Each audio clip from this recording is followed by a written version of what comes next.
It's Operation Babble with Myke Shrews. It's pop culture, music, movies, TV too. It's time to explore life. It's Operation Babble time. Leave Brittany alone. Wait, is she like, hi, everyone. Oops, I did it again. John's back from vacation. Did you miss me? I'm back. We got I'm extremely excited. Oh, thanks. Thanks, Tivis. Yeah, well, John's back. I'm happy about that. I'm worried. Yeah, so I'm a bit nervous. I'm excited. I got my first guest on. We were joined by Ian Levenstein. Is that? Ian Levenstein, yes. Yes. Okay. Close enough. What's going on, guys? Not much. Thank you for joining us, man. I'm excited because, no offense, I have no idea who you are, and I'm very excited to know what's going down here. I feel like I'm about to get schooled here. I like a good show with prep. I appreciate that. Yes, yes. I don't know if you know this. But I can't read. That's why comic books work for me, because it has pictures. That makes sense. I think the one guest, don't worry, the one guest that we had on that John knew the most about was a porn star. So look, good. We all have our hobbies. All right. Look. John got the fanboy out over Amelia being on. And, I've been listening to Ian's show, Comic Timing, for quite some time. Yep. Long time. And now that he's part of the Comic Geek Speak, which is, I don't know if it's official, but I call it the #1 comic show, podcast. That was one of the slogans over the years. Yeah. I mean, we're one of the oldest, definitely. I mean, there's podcast. Yeah. Period. Please. Yeah. I mean, CGS just celebrated its 15th anniversary this last year. And we're actually, I think we just rolled over to 16 years, maybe like a week or two ago. So yeah, it's been running a while with a bunch of different co-hosts and a bunch of different experiences. So, yep. So do I owe you like wood or tinfoil? What's the medal that you get for 15 years? I think this might be the vibranium one, but don't quote me on that. I got it. I'll see if the Dora Milaje will let me have it, because okay, I know how authoritarian they are. You got your shield behind you. Yeah, right. So, Awesome. Ian, thank you so much for joining us. Yeah. My pleasure. I was actually just listening to your guys' Black Widow movie review on there, on Comic Geek Speak, right? Yeah. Do you see it? I like it. I like that one that you guys did on there. So thank you. Because you guys had a lot of issues with like Taskmaster that I did. And you didn't go how John did and just bitch about it being a woman. So that was awesome. Okay, that is not the only thing I bitched about. One of my main things that nobody even remotely brought up, which drives me flipping insane, is if Taskmaster literally mimics you, if Jeremy Renner's left-handed, why is she shooting the bow right-handed? It drives me insane. That's an excellent point. I didn't go nearly as deep into it as that, but that really should have been addressed. I agree. The movie's terrible. I've pretty much ever. The explosion reversed her eyesight, so she sees everything opposite. There you go. I didn't quite hate it. I just thought that it's middle of the road Marvel. It's not the worst thing they put out. It's not. Loki exists. You and I have definitely different opinions on that. And Falcon and the Winter Soldier. Everybody has different opinions on that than John. So that is not true. Little backstory: these two were in film school. John's a bit more critical. Fair. I did go to college for TV radio and had a few film classes myself, but at the same time, I don't know, like there was something about Loki that actually worked better for me than Falcon and Winter Soldier. I felt like Falcon and Winter Soldier was a lot of a retread, while Loki's actually like expanding the universe, and I appreciate it for that. Here's the litmus test. I got two things, and then I'll leave it alone. Falcon and Winter Soldier, did you think that John Walker was actually a bad guy? Yes. Why? Yes, I did. Well, I did kind of see him go cuckoo bananas and, rip somebody's neck apart, essentially. Oh, a terrorist that killed his friend? Yeah. But still. Who also blew people up, and they end up going and blowing more people up. And I think, well, here's the thing. What do you think he was doing in Afghanistan when he was a soldier?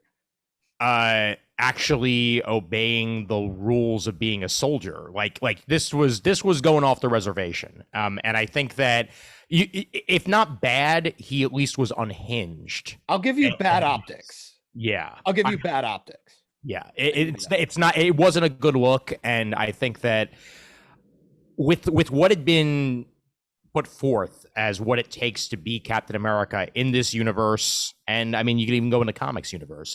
He was not going by definitely the optics, and also by the code and the mission of Captain America that had been set forth previously. Okay.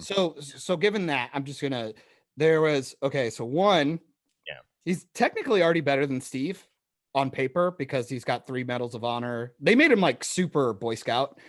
At the end, he reproves himself by giving up the shield, not taking any credit, and saves the truck at the end. And also, I kind of feel like everybody forgets that Captain America downed the 3 Triskelions, which killed way more people than one terrorist. Like carriers. So I'm just going to throw that out there. And then with Loki, I was out when they did the Infinity Stone paperweight. I was because you're stupid. Yeah, that was the very minute that I was in, because as a long time Doctor Who fan and stuff like that, like it was very much like proving to me, okay, great, we're in another universe here, we're in another reality where none of this matters. And even in the comics though. Even in the comics, though, when you pull an Infinity Stone out of another timeline, it has no power. Exactly. Yeah. And that even happened during Secret War. When all the universes were, colliding and what have you. I remember the New Avengers attempted to use another universe's Infinity Stones. Infinity Gems. If Adam Murdo heard me say Infinity Stones, he'd whack me upside the head. But no, I remember they tried to use it in our reality 616, and it didn't work because it wasn't their reality's gems, and that's it. My biggest because they're supposed to be frequency to that specific universe. Is what it is. My big hangups with that first one were I feel like it removed a lot of the weight and like sacrifices of the last couple of phases, while I also don't buy the whole making Loki watch the cliff notes of the MCU and all of a sudden he's like a baby. Because you got to remember, this is 2012 Loki from the first Avengers. And he goes from like super crazy murderous guy who's like making Germany kneel to him and ripping an eye out of a guy to like he's crying like a 2-year-old.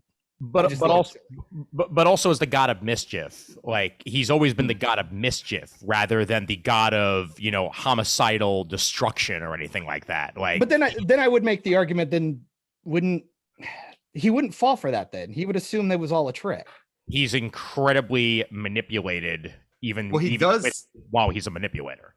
Yeah, well, I believe that while the rest of the season didn't exist. The entire time he's at the TVA for like the first 2 episodes, I think, or first episode, he does think it's just a trick. Well, that's what I'm saying. But then it doesn't until he sees people getting killed. I didn't intend for you to get grilled when you got invited on. No, I was curious because I wanted a man who knows the comic books really well. I wanted his take because usually comic books in the MCU never really tend to mix with the crowd. So I'm always right. And I do a very good job, or at least I hope I do a very good job of separating the two. I appreciate when I get comic book knowledge in my comic book movies. Yeah, I'm not expecting it to be verbatim. I'm not expecting it to be like, because frankly, the few times that they have done it, the Watchmen movie is a perfect example.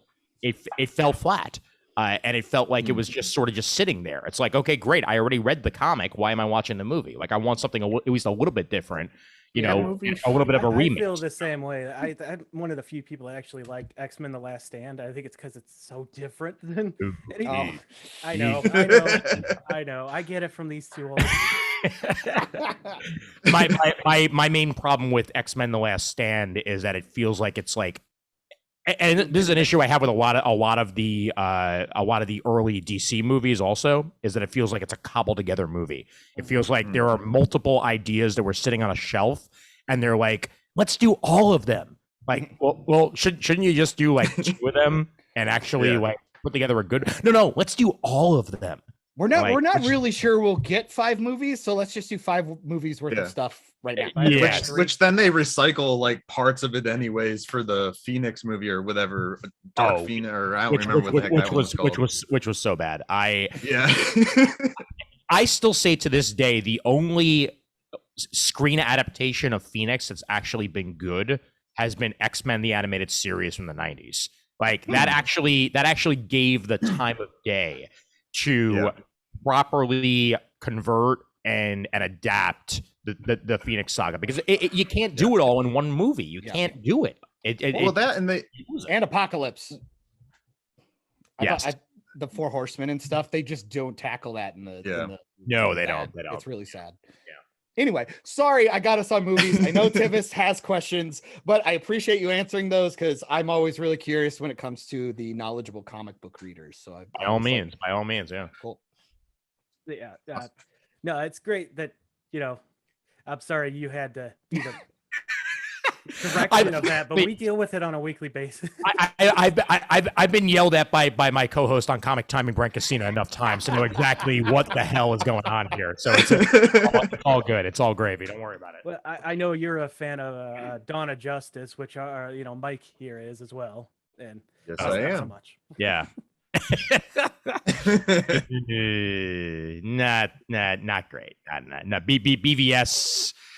BVS was a major misstep. I think the like I was talking about, like multiple ideas sort of fighting each other. That was another situation of that. It's like we have to set up the Justice League, but we also have to have Batman and Superman meet. But we also have to have them hate each other. But we also have to have them love each other. We also have to introduce Wonder Woman. We also have to do this and that and that and that and that. It's like, you don't, but you did, and because of that, you got like 7 different movies going on at the same time, and they're all subpar. So, what are you gonna do? Yeah, well, I don't know about you, but I really think Marvel would have been way better. Instead of giving everybody a movie, they just send an email. Hey guys, like, here are the other movies. Previously on X-Men. You might get that in Marvel still. Just it's not done. We're still rolling. Yeah. So even go ahead. I'll go. No, go ahead.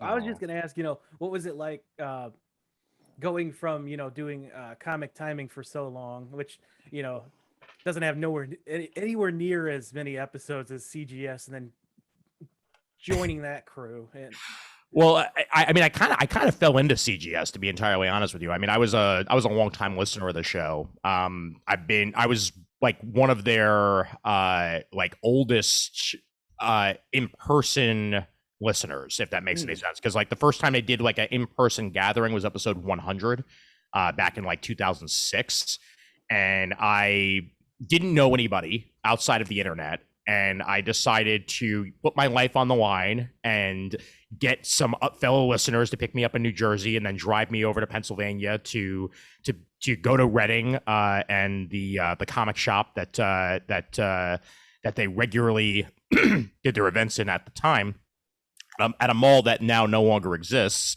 The comic shop still exists, and of course now, for the life of me, I can't think of it, so I'm just gonna look up the name of the comic shop as I'm talking here. But anyway, as a Golden Eagle, thank you, Golden Eagle Comics, of course. Yep, exactly. Yeah, Golden Eagle Comics was in a mall. The mall was sad and lonely by the last time we were at it, and they eventually moved out of it. And now the mall, I think, is only a movie theater. They just tore everything else down. Anyway, episode 100 happened. I went to that and had the experience. And then from there, I was at 200, 300. They did their Comic Geek Speak Super shows, yada, yada, yada. I got to know the cast and all that. And one thing about a show that's been on for 15 years is that there's a lot of turnover. And we got to a point where at that point, Brian Pants Chrisman decided to leave the show.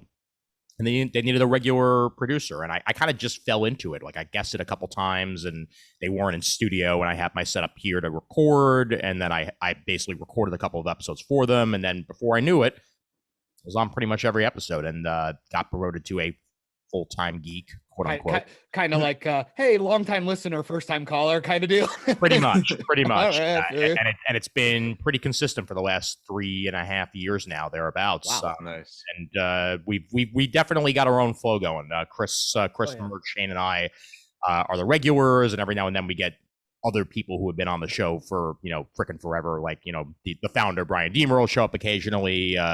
We'll have Kevin Moyer on occasionally, Matt, or any of the many other people that have been on the show before. So it's good times. So you said so you said producing. So you were like off air guy, just kind of helping them like edit and produce and do all that, and then they brought you on. Or I was on the episode, but I also would produce the episode. Like basically, gotcha. I was on quote unquote on air talent. So you were like the guy pushing all the buttons, but like every 5 seconds you'd be like, "Hey." there really isn't a lot to do in a live to tape type show, as I'm sure Myke can attest to. Like basically, you press a few buttons, you hit live, and then afterwards, that's when all the actual producing magic happens. Yeah. And CGS has never really been a heavy edit show either. Yeah. So like I basically just go in there. If anything goes wrong during the episode, I will cut that out. Or if there's any like super long pauses, like we do previews episodes. If I were to release a previews episode without edits, that would not exactly be enjoyable. And mind you, there are people who love just sitting there watching us go through the previews on our YouTube version, which we started doing, and that is a lot more pauses involved. But for the audio version, like okay, and this is on page 83. And all right, what else we got? And then there's that. So I gotta make sure that go in there and get rid of those before the episode comes out and all that fun stuff. So hey, I love the sound of that. Awesome. I'm a big fan of every frame of pause. They're like 10 hours long, so I can sit and watch some content. Don't mind me. Oh yeah. I actually find it funny that Tivis, this is your first guest here, right? And he got on the one show by being a longtime listener. Tivis actually was a longtime listener of us. Oh, well, there not you go. long time, like 2 years or so. Well, do you remember what my first episode was? Do not, man. Crisis. I do not. We were talking Crisis. Oh You yeah, invited me Crisis on this- Infinite Earths. Yeah. Oh yeah, because he's our comic book aficionado. But I was a huge Arrowverse guy for like the first like Got it. 5 or 6 years, and then it started to drop off for me. And then I was kind of the guy who's like, I'm not really sure what's all going on in Infinite Crisis, because I didn't like Supergirl, so I'm missing a lot of little pieces. So he would fill them in and be like, no, so you're stupid. You should like this because it referenced this. And I'm like, well, one thing they've been doing for a while now on CGS is Adam Murdo and one of our other founders, Peter Rios, have been going through a series of episodes called the Crisis Tapes, where they will so in depth that sometimes they don't even finish an issue on their 3-hour episode. 5, I think it was 4 parts. Yes, it was. Yes. They will go into every little crevice of Crisis on Infinite Earths, the comic, and, unravel like all the characters that were in it and exactly what's happening and what led to it and like the behind the scenes stuff. And they're on episode 24. They just did episode 24 and they just finished issue 6. So I'm curious, like, so with Crisis, I fix it because I'm gonna fuck this up, but so Crisis was kind of like the answer to the idea that they were doing all these like variants and stuff and like extra worlds, and they wanted to kind of just eliminate all that and hit the reset button. It wasn't even just that. It was years and years of history and years of having to keep things in line, and then deciding let's streamline it. Like Gotcha. let's get rid of the whole like, oh well this Superman has existed since the 30s, but he's on Earth too, and he has gray temples. But the one that we're following on a regular basis, has only really existed since the 60s, and he's young and youthful and has a dog and all this other stuff, and like all right, well let's. Somebody who's just picking up a comic for the first time, like how the hell are they even going to know what's going on? Yeah. And that was their answer in the 80s of trying to write that ship. Later on, they tried it again with New 52, and quite frankly, it was a horrible experiment. Yeah, I've heard that was extremely divisive. Like, I think I've heard because I listened to Eric July a lot, and he said at best there's maybe like 4 good books. And I would agree with that. Yeah, it was one of those situations where that was a lot more editorially driven. While this one actually had a story beforehand, this one was more like, okay, we're starting new. Okay, great. So what are we gonna do? I don't know. New. I don't know. That's it. It's kind of like with the Buffy remake. It's like, well, she's black, but okay, well, what else are we gonna do? What are you saying? Buffy's black. We're good. Let's start it. Let's start shooting. But the other main problem with it is that while Crisis, I felt respected everything that came before. Like there was still a Justice Society. They might not talk about them very often, but like rather than just have them magically disappear into nothing, there was still a Justice Society in World War II. They fought in World War II. Yeah. There was still legacy involved with the DC universe. With the New 52, they're like, you know what? Everything started with the Justice League. Like everything. Like, so there's no heroes before the Justice League. So they, in the process, they got rid of all of these excellent characters that still existed and their history. And we're basically just like, well, no, we're super streamlining. But, people like the Justice Society, right? Yeah. So, what are you going to do? Did you watch the movie that came out recently, the animated?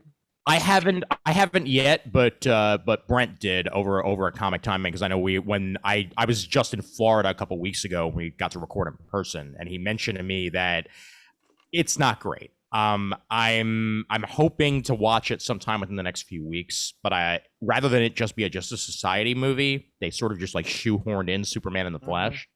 And but don't they have their own version of Flash? Like they do, yes. But Barry was also there, because time travel. Right. Great. Always a great device. Let me tell you. I know. Yeah. I think it would have been a lot better off just having it be a straight up World War II Justice Society movie, and then maybe like the next movie bring in time travel, but not what happened, apparently. I'm curious to see what they do with them in Stargirl.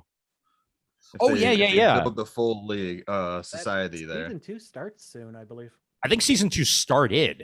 Really? Don't quote me on that, because I think I know they were filming. Yeah, let me see. Stargirl season 2 starts this month. Stargirl season 2, the first episode. Yes, let's see. August 10th. So yeah, the first episode is already out. The second episode airs in 3 days. So yeah, it's just straight up beginning. I guess available on the CW app and all that jazz. Yeah. Which I feel it should be on HBO Max, but whatever. Yeah, it needs that budget. It needs that budget for real, because the first season had the HBO Max budget. Well, I think this might still be a co-production though, because along the lines of Superman and Lois is a co-production. Yeah, it's phenomenal. I mean, you'll know after 2 episodes if they got their resources back. Oh, definitely. Yeah, 100%. Yeah. Especially in the CW. It's, don't get me wrong. I'm watching the greatest show ever, Batwoman. But like some shows have a budget. Tell you what, that show shocked me towards the end this season. I'm pleasantly surprised with that it's still going and it's getting to season 3. I did not expect to get as invested as I did, but I don't understand how that show's going to go on without Jacob Kane, the greatest Crow ever made. I need to watch any of it. I think I've watched.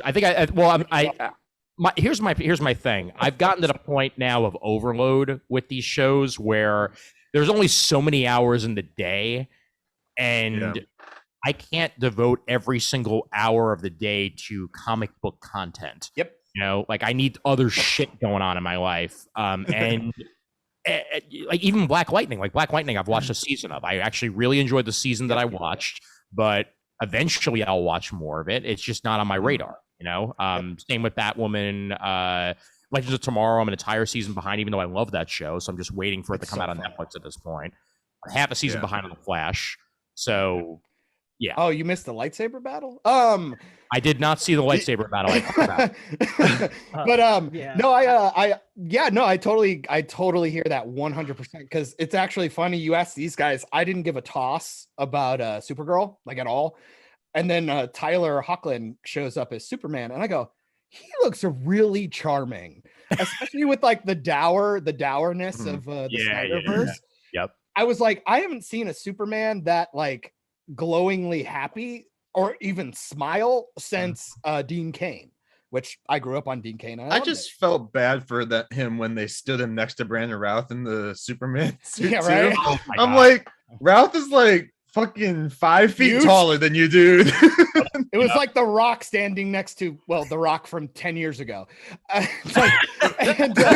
But Superman and Lois, like, I was like, oh man, it looks really good. Like, especially when they take that Action Comics moment, and he's like, oh my hey, God. thanks. I love the suit. Yeah, thanks. My mom made it for me. I was like, oh my God, I want this. But I haven't watched, I watched one episode and I haven't gone back yet because it's like, I just know one day I'm just going to get bored and I'm just going to fly through it. That's gonna be like me. That for me, I was behind, but I caught up, and now I'm 2 episodes away from the finale, and I was so happy with that season. Oh, I love that guy. The second he showed up as Superman, I was like, I'll give him a show. Yeah, cancel Supergirl and give him a show. I need to watch it. I almost started the Dean Cain one the other day, and I was like, well, if I'm gonna do that, I should probably watch the other one first. Yeah, my problem with also existing on the internet is that sometimes you get to know a little bit too much about a person, and you can't watch them anymore. And that's the way I am about Dean Cain. That's the way I am about Kevin Sorbo. I can't go back and watch Hercules anymore. Like it's I can't separate all of that. I have trouble doing that with certain things, like John will come in here and he'll tell me some stuff about certain people, and I'm just like, I don't give a shit. I'm still gonna watch their stuff. I'll still watch it. The only one I can't do that with is Kevin Spacey with American Beauty, because that's like literally it's the same thing. So I'm like, I am still really glad that Baby Driver came out when it did. Right. Yeah. Baby Driver is a terrific movie, and it came out like right before the Kevin Spacey shit. Yeah. Which wasn't the kid in there accused of some shit too? Like the actual driver? Yes. Recently. Yeah. Well, a little bit more recently. Yeah. People suck. It's Hollywood, man. Just don't tell me anything. Keep your private life private. I think they got the stuff with Hyde, Danny Masterson, is that what his name is? Oh my God. And I'm like, I'm still watching that 70s show. I don't care if it's true or not. Like, and for the most part, I am like that. I can separate, the show from the person. But if it's a show that I like already have watched at least once, and I also don't think I'm ever going to go back to it, then it's a lot easier to just. It's a lot easier. Like Lois and Clark was years ago. I watched it when I was a kid. I think it's cheesy. Yeah, I think it's cheesy as shit. It's one of the cheesiest versions of Superman that's ever existed on screen. And you didn't like the episode when Lois got the powers? Yeah, even that one. Oh goodness. Oh, you mean like how Iris did on the Flash? Yeah, but still, but the Flash didn't have Balky as Mr. Mixie-X-Piddlex, so there's that. Wait. No, they had Chris Darren from Glee. Aaron Chris, yes, and I. Oh yeah, I did that backwards, didn't I? Chris, Darren. Sorry. No That's what I meant. That's what I meant to say. Yeah. Back in the day, to this, Lois and Clark had Balky from Perfect Strangers as Mr. Mixie-X-Piddlex. I just started watching that show for the first time, and I'm having a blast with it. Yeah, it hasn't aged well for me. I watched a few episodes a little like about a year or two ago. And I couldn't get back into it. The effects are terrible. The costume is weak. Oh, I had Perfect Strangers, but Perfect Strangers. I thought you were talking about. Oh no. Okay, yes. That I would agree with you. That is timeless, and I would do my dance of joy. Like Lois and Clark, nah. See, I could almost watch it because these two yahoos, little bozos over here, they made me watch this like Justice League on Daily Motion. We watched Roger Corman's Okay, listen. fantastic- First of all, fuck you. It's and Justice Nick Fury. League of America. Yeah, Yes. sorry. Say the whole name, John. Yeah, Oh. And my Martian Manhunter is a fat fuck in that, and it's awesome. yeah, it's the guy from MASH. What it Yeah. was. Oh my god, my favorite thing about that trash that I think it did technically air once as a made-for-TV movie, Yeah. Yes. even though it was an Just unair once. pilot one time. I Yeah. love the Green Lantern outfit where like let's take The Guy Gardner version. well, it was Guy Gardner with Kyle's crab mask Yeah. and more of a Hal personality. Yeah, it was so weird. Yeah. But you're gonna call him Guy Gardner. I'm like, all right, They just fine. couldn't And they figure out couldn't which make one it they wanted to ginger? use. Yeah, Even back in the 90s, we still couldn't get ginger. His Why girlfriend does was everybody ginger. hate them so much? His girlfriend was ginger, so they were like, "Yeah, here's some red hair here." Oh my god, I am so beyond thrilled that we have gone past that specific era of television. Right. When it comes we to- actually the last one we actually did with John, we had watched Generation X, the made for TV movie.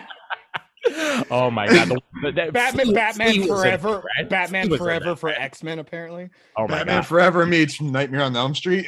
It's basically I am what it right is. though that Flea from the Chili Peppers was in that, right?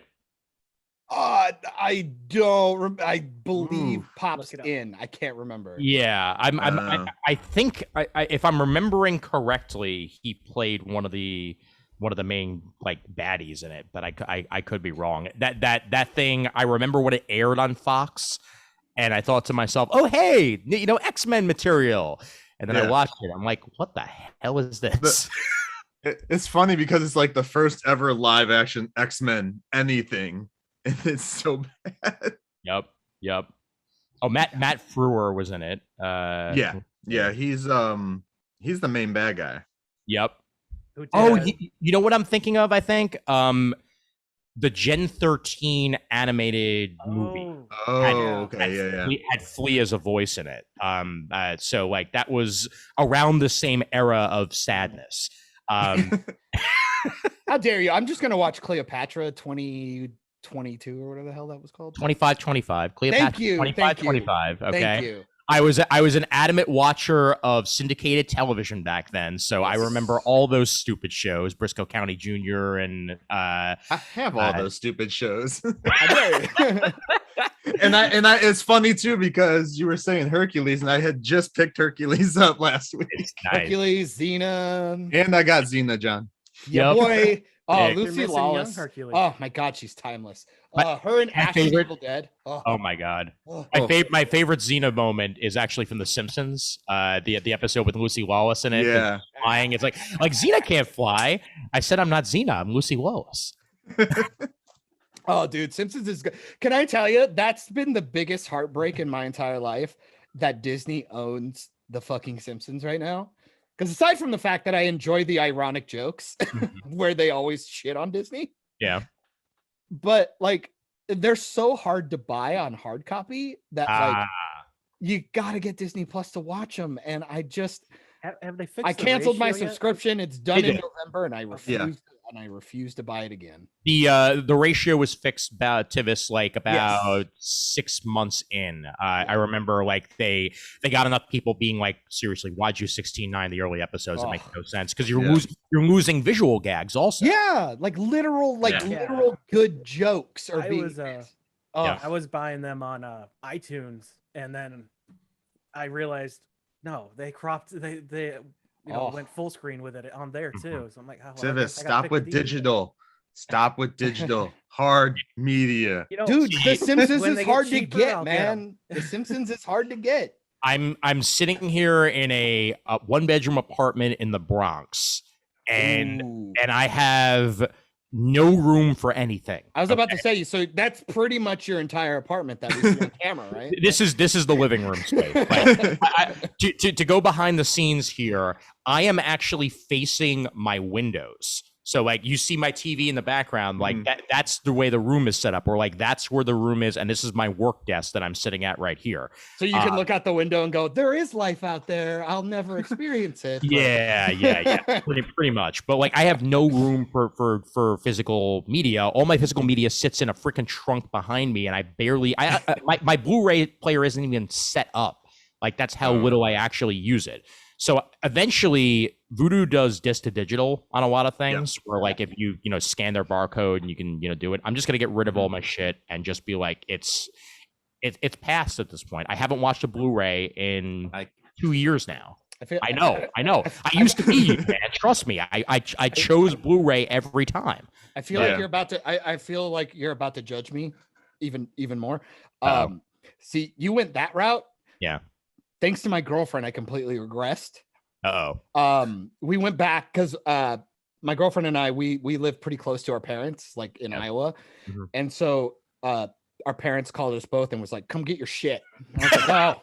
I was like, all right. So we picked it up and there was a couple of boxes of like old VHS, like the old original like Disney movies. Oh, and, like, wow. that kind of stuff. Like the original Teenage Mutant Ninja Turtles with like, the Burger King advertisements in the front and stuff like that. So Turtles in Time. Turtles in Time. Yep. And the rock concert. Coming out of our shelves. Yes. We watched that.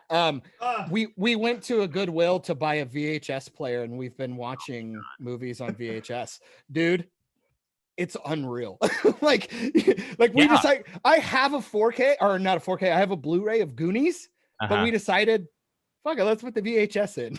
It's like going in a time machine, dude. It's the weirdest thing. I remember it's loud as shit too. It's so dumb. One of the first DVD players that my parents got was a VHS DVD combo player. Oh God, they're the worst. But it was a DVD VHS it was a DVD R, so you could record. Oh DVD. yeah. No shit. You could put your VHS in and then record it onto DVD right there in the same player. It always looked like shit, though. Oh, they always looked like shit. It looked terrible. But I remember for a while, Tiny Toons How I Spent My Summer Vacation was not available on DVD and was very hard to find. And my girlfriend at the time had a copy, and I wound up making a DVD copy of her and like made my own bullshit artwork for it and like put it on a CD jewel case and shit like that. And that was, that was the DVD that we had of How I Spent My Summer Vacation, and for years until now it's really available on Hulu, so we don't have to worry about it anymore. But yeah. I love how your accidental framing on the phrasing on that was, I made a digital copy of her. I was like, is this like fucking Weird Science too? Like, what are we doing here? Yes. Congratulations. Yes, sir.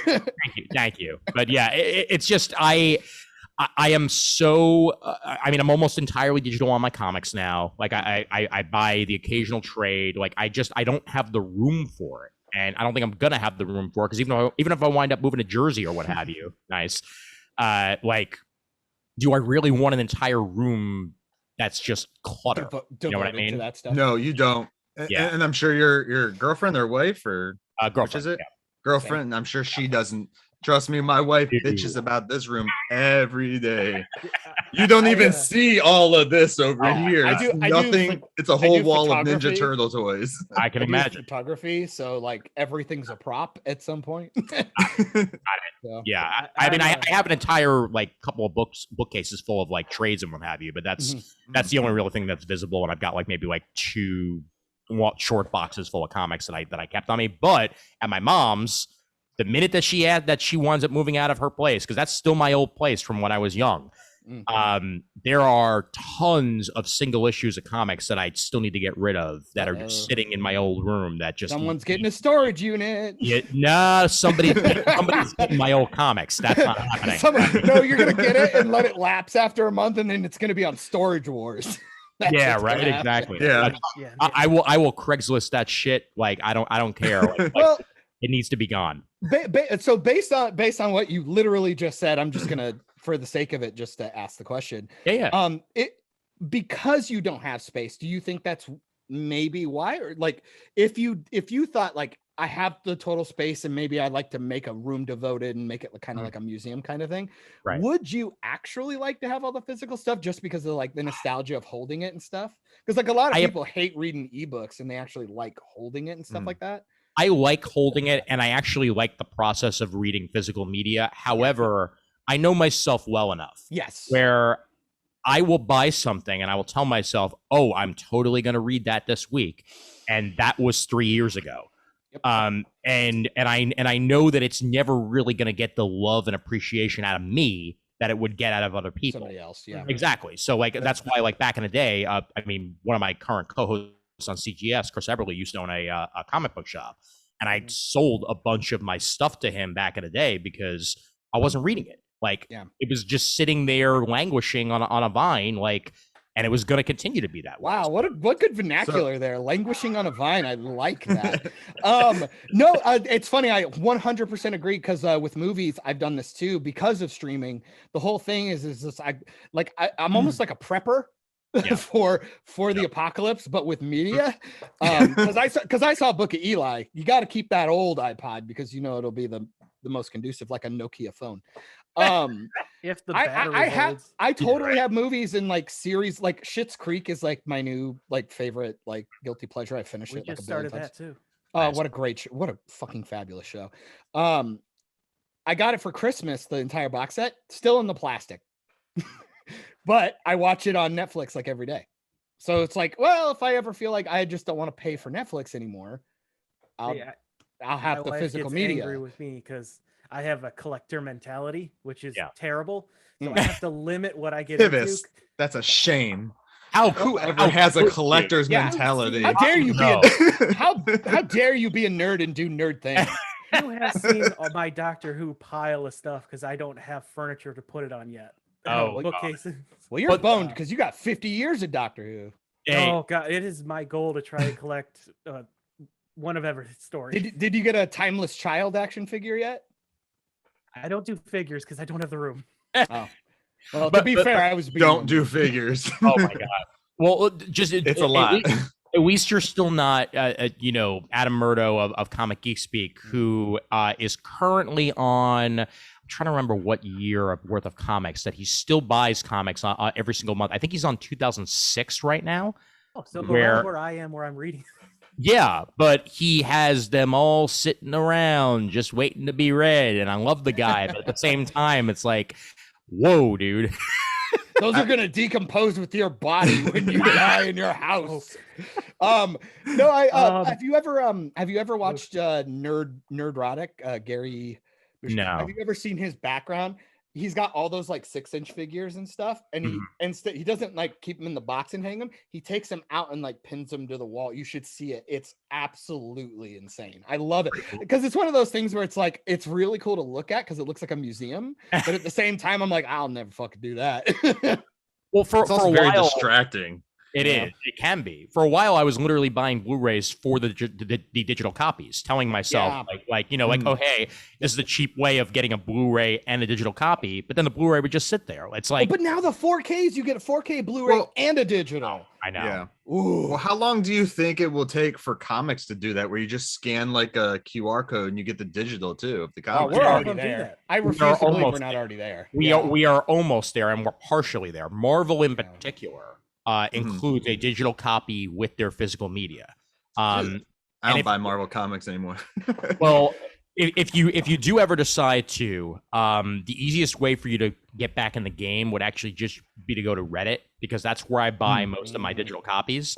Because there's a subreddit called Comic Codes where people will sell for $1 their digital code from their physical. They have the physical. Exactly. They have the physical media. They're not using the digital. They're going to make $1 back on it. And then, basically you PayPal them $1 and you get yourself a code, and that's it. But Marvel Unlimited is still, though, the best way to read Marvel comics because you're only 3 months behind and you have their entire catalog.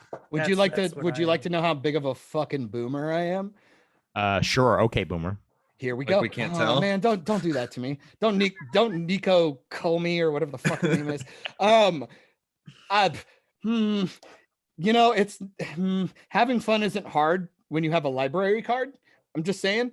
I agree. we go to the public library, and I always grab like the big hardcovers that have like the entire run. And Same here. Man, I love that. Oh, so good. And I have the luxury of having the New York Public Library system. Like, you know, and you have to go out to New York though. Like you have to go into the city to do that. Though. I do not actually. What? My local I mean, again, I'm in New York City, so Bronx is part of MYPL.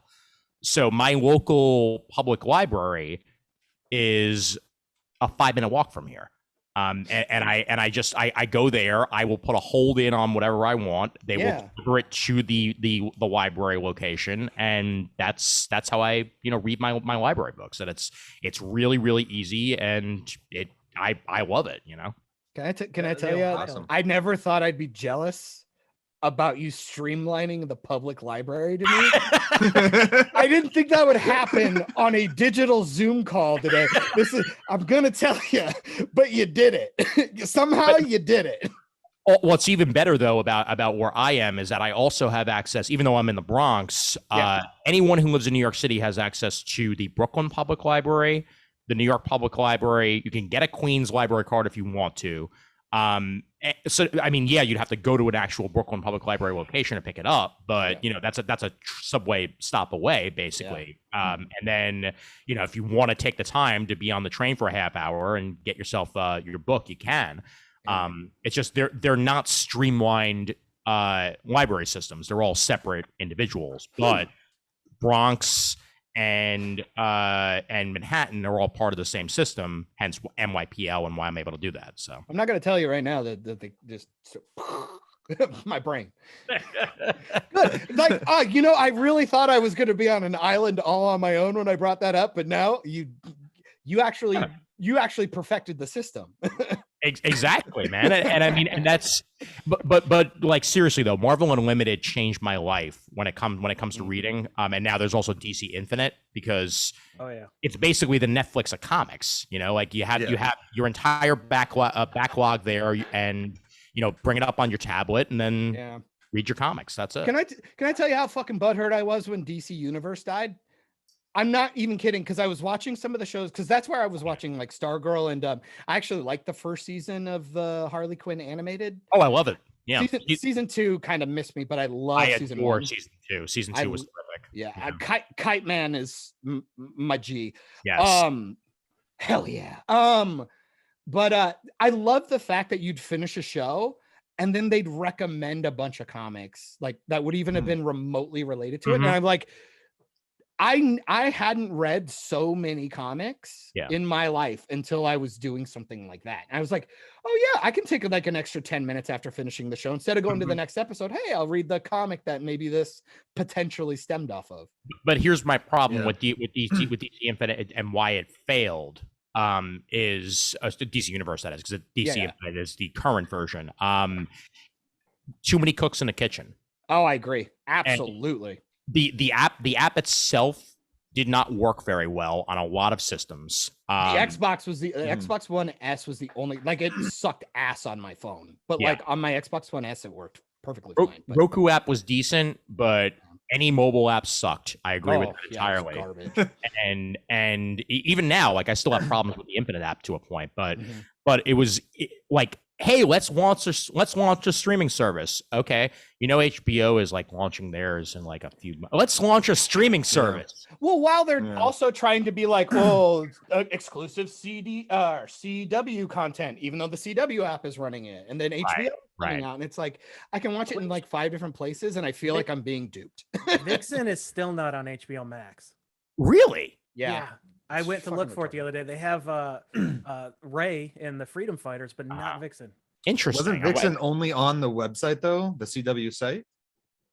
They've since released it like on. Oh, they also had on CW others. Seed, which was like another one. I was gonna ask, is Constantine on there? Because Constantine was another CW Seed thing. It's on the HBO NBC Max, one? I believe. Yeah. It's on Max. Okay. All right. Cool. I believe so. Well, no, not the NBC series, but the animated series. Oh, The one that ties into the movies. Yeah. Mm. Yep. Because they didn't even tie into the movies. It was an actual continuation of the CW Constantine. I thought I thought they had changed that to where it was tied into the Justice League Dark movie instead. They may have done 2 of them. Because there was a Constantine movie that was exactly what you're talking about, but then there was the CW Seed stuff that was kind of just like one complete story. Again, with Matt reprising his role, even though now he's going to be something else on Legends of Tomorrow because they're doing a whole Constantine thing elsewhere. Whatever. He's awesome though. Dude, he's really good. Like he is. He's really good. Yeah. I think they're kind of making him too silly, but I think he's a really good Constantine. Like I was so happy when he showed back up in Arrow. I agree. Yeah, no, they did a really good job with him, and he played an excellent Constantine. I just hope that they, continue to use him well with whatever new character that he's going to be using. But multiverse, you can do things like that. So right. Yeah. I'm curious, Tivis. Like, how long have you been reading comics? Like, what's your backstory? I got into it late. Like, it was freshman year of high school, and my buddy actually bought the entire collection at the time of Marvel Zombies. Oh, and he's like, this is a really good story. He had the hardcover of the main series. So, I was reading through that. I'm like, this is a friggin' awesome story. So he's like, you want them? So I have, I have the Ultimate Fantastic Four. Those, I want to say 4 issues that they were in. Probably Okay. less. I have the versus Army of Darkness, which I'm so sad you can't get digital anywhere yet because they haven't talked to Dynamite. So I have all of that series. That's where I started, and then it kind of snowballed. But I was a fan of the characters since the 90s, with Batman the Animated Series. And right. I'm weird. I like X-Men Evolution over the 90s show. I know people will get angry at that, but that's... I like both. Yeah, I can separate them, but I think X-Men and was it Wolverine and the X-Men? I like that one better. But that's a terrific series, and I wish it had gone more than a season because agreed. Yeah, they ended on freaking Age of Apocalypse. Like, I know. Ugh. Yeah, but we got the Oscar Isaac movie though. That's better, right? Oh. No, I know. Everything you built did you guys ever watch I think it was 2012 or 11 or some shit, the mini series for Wolverine? It's like anime style. It's on Netflix. I tried to, and it's rough. Yeah. It looks cool, but it's just that rough. Was part of a series of shows. I think was it? Blade, they did a Captain X-Men, Marvel Wolverine, one too. And I can't remember the 4th one. They did a Captain Marvel. I know that. Most of the anime stuff that Marvel did at that time was rough. Like they went to the studios and they were basically just like go nuts. And I really feel like they needed more oversight because it didn't work. Well, don't worry, Lucasfilm's about to do it with Star Wars. Yeah. Well, see, that's from creators though. That's not Disney creating them. Disney didn't make those at all. Those are original ideas from like basically fan companies. Right. This is kind of like the Animatrix, and I've always enjoyed the Animatrix. That was actually kind of cool. Yeah, so I'm hoping it's that quality versus the what was it, the Batman Legends of the Night or something like that. Like during the Nolan movies, there was a Animatrix. I don't remember. Oh, gotcha. Yeah. Batman thing. What do you think about all the weird iterations they've been doing? It was supposed to, but it didn't. Samurai by Gaslight, and then they just did Gaslight by Dawn. Oh yeah, Gotham by Gaslight. Yeah, Gotham by Gaslight was a whole book, though. Yes, it's actually this whole book. Aha. There you go. Man, you are excellent with the props. I gotta. Especially for a mostly audio-based audience, it really helps. I know, right? Nothing better than a visual gag. Oh my god! I actually, I mean, I like. I've always been a fan of Elseworlds and what ifs and what have you. So like that's completely up my alley. I haven't watched the Gotham by Gaslight movie yet, but one of my main issues with a lot of the DC movies, especially the ones that are adapting previous material, is they only have so much time to do it. Sure. And these are, like 6-issue, 7-issue, 8-issue series, and they're trying to cram it all into an hour and a half. Yeah. And you lose a little bit in translation there. Like New Frontier is a perfect example. I love DC New Frontier. It's one of my favorite series ever. I have the Absolute Edition. It's gorgeous. The movie is good, but it's not at the level of the original because they had to try to cram so much into an hour and a half. That's always the biggest catch-22. It's it's really sad that they only give like these really good stories an hour and a half, but then James Gunn gets over 2 hours for a Suicide Squad movie, and Snyder gets like 5 fucking hours to tell his Justice League reboot or redo, whatever you want to consider it. But that's the difference between live action and animated. You know, like you're gonna have different criteria and different ideas because they're going into it thinking that their audiences are different as well. Sure. Yeah. You know, they were given a mandate back in the day, you know, like long before any of the current stuff, like back when they were putting out Superman Doomsday. And I remember seeing that at 2009 San Diego Comic-Con being like, the fuck is this? It was bad. And I still say to this day, one of the worst animated movies DC's ever made. Was that the one with Adam Baldwin? I believe so. It was the very first one they put out. And like they found like Doomsday like underground in like a capsule or something. Something like that. Yeah, because I mean they later did the 2-part, you know, Death of, which was and terrific. the reign of whatever. Reign of the Superman. Yeah, because they really just did that in the new AU. Yes, they did, and I really enjoyed that. But this first take, because they were limited to 90 minutes, and they're like, okay, we'll sort of adapt it, but we'll do something with Lex Luthor and like. Damn, I feel bad. I really like the Adam Baldwin one. I just watched all 4, and I really thought the Adam Baldwin was better. I thought it was better. I don't know.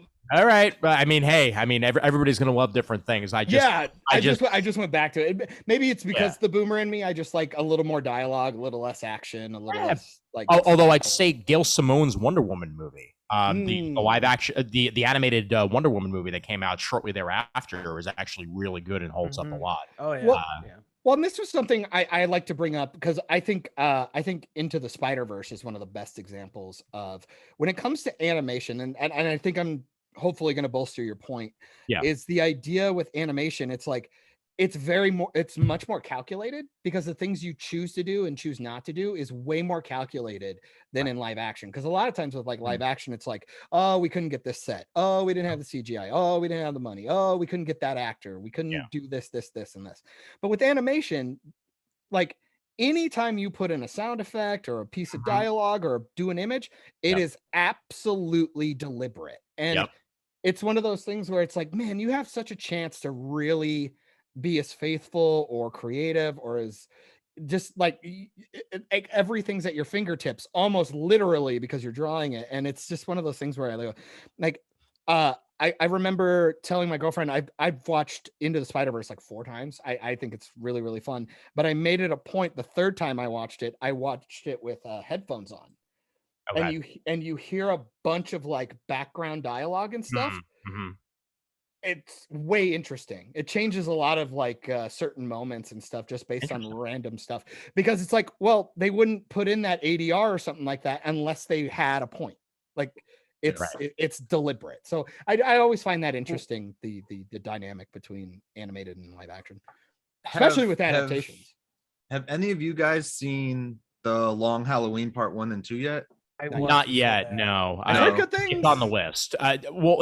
Is it on Max yet? Because that's just it. I like to wait. I don't think it's on Max. I think it's still on VOD right now. And that's my thing with these DC animated movies, because I know they're eventually going to Max. Like I'm just gonna wait for them to show up there, because like why would I pay an extra $8, $9, $10 when it's just gonna be there eventually? Exactly. Right. Yeah. I think they're actually like $20 to rent them. Fucking $30. Yeah, that's insane. Yeah. I know, it's crazy. Insane. Yep. I told my wife that she can wait until 100 or not dumb. What the fuck is that one? Cruella. Till they just drop it for free. Because I'm like, I'm not paying $30 to watch somebody try and make me feel sympathy for a dog killer. I'm sorry, just not into it. So I saw Cruella, and I will say it's actually surprising. surprisingly good. Oh, come But- on, dude. Hold on. All right. With the caveat that you have to just separate it entirely from 101 Dalmatians in your head. Oh, You duh. just Yeah, have absolutely. to, like you have to make it its own thing. It is quite literally Disney's Joker, because I have heard that comparison a few times. yeah, it is almost verbatim the Joker movie, and I did not love the Joker movie, to be entirely honest with you. Okay, but hear me out. The reason I didn't like the Joker movie is that I feel like it was trying to be three other better movies. Comedy. Oh my goodness. King of Comedy, 100% King of Comedy is a terrific movie, and Joker is not as good. It's just not. I think they're all three different films. I mean, yes, they are. You can get a piece from everything, but man, well then, but by that definition, then isn't Cruella essentially King of Comedy? Like, just except she's doing fashion. I mean, a little. That line of yeah. I don't know. It's its own thing, though. It's just I'm not saying it's straight Joker. I'm saying it reminds me a lot of Joker in its execution. Well, I still can't work with the idea that I can skin 101 puppies or more after stealing all of them, because that's the part the animation one doesn't think about is all of the puppies that were stolen because her mom just happened to get pushed off the cliff. Yeah, I know. Yeah. Like Disney, what are we doing? I wasn't even thinking about the animation ones. I was just thinking about the Glenn Close ones. Oh, that one too. Yeah. Hey, how dare you? She falls in molasses. It's hilarious. Yeah. Fucking House is in there as one of her goons. Also, Ian, yeah. I don't want to be your producer, and I'm not your handler, and I'm not your mom. What? Even though if you ask nicely, I think you might have gone over your 20 minutes. Yeah, I know. But you are welcome to stay because I am enjoying you. I'm monitoring my work scenario, and I'll probably bounce off in the next 10 or so. But cool. I think one note. Well, yeah, no, I'm sorry. I was just gonna say one more thing about Joker. The only other thing that I'll say about that is that their biggest mistake to me was trying to tie it into Batman. I think that I don't think they did though.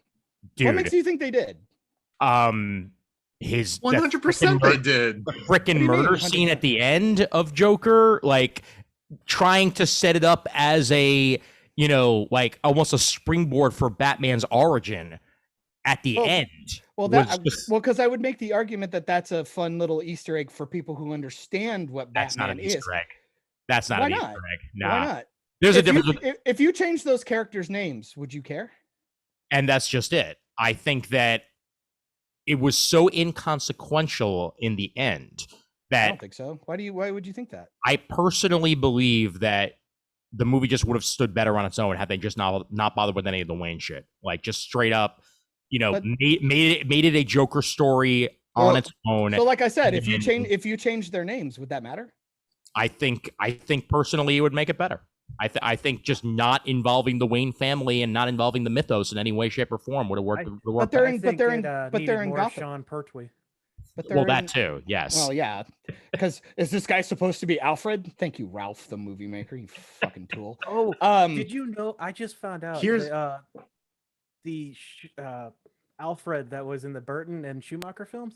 He played the Celestial Toy Maker in Doctor Who. Really? Yeah. Huh. Go figure. Small world. Even with time travel. So you guys do know the way that his family died in the Joker.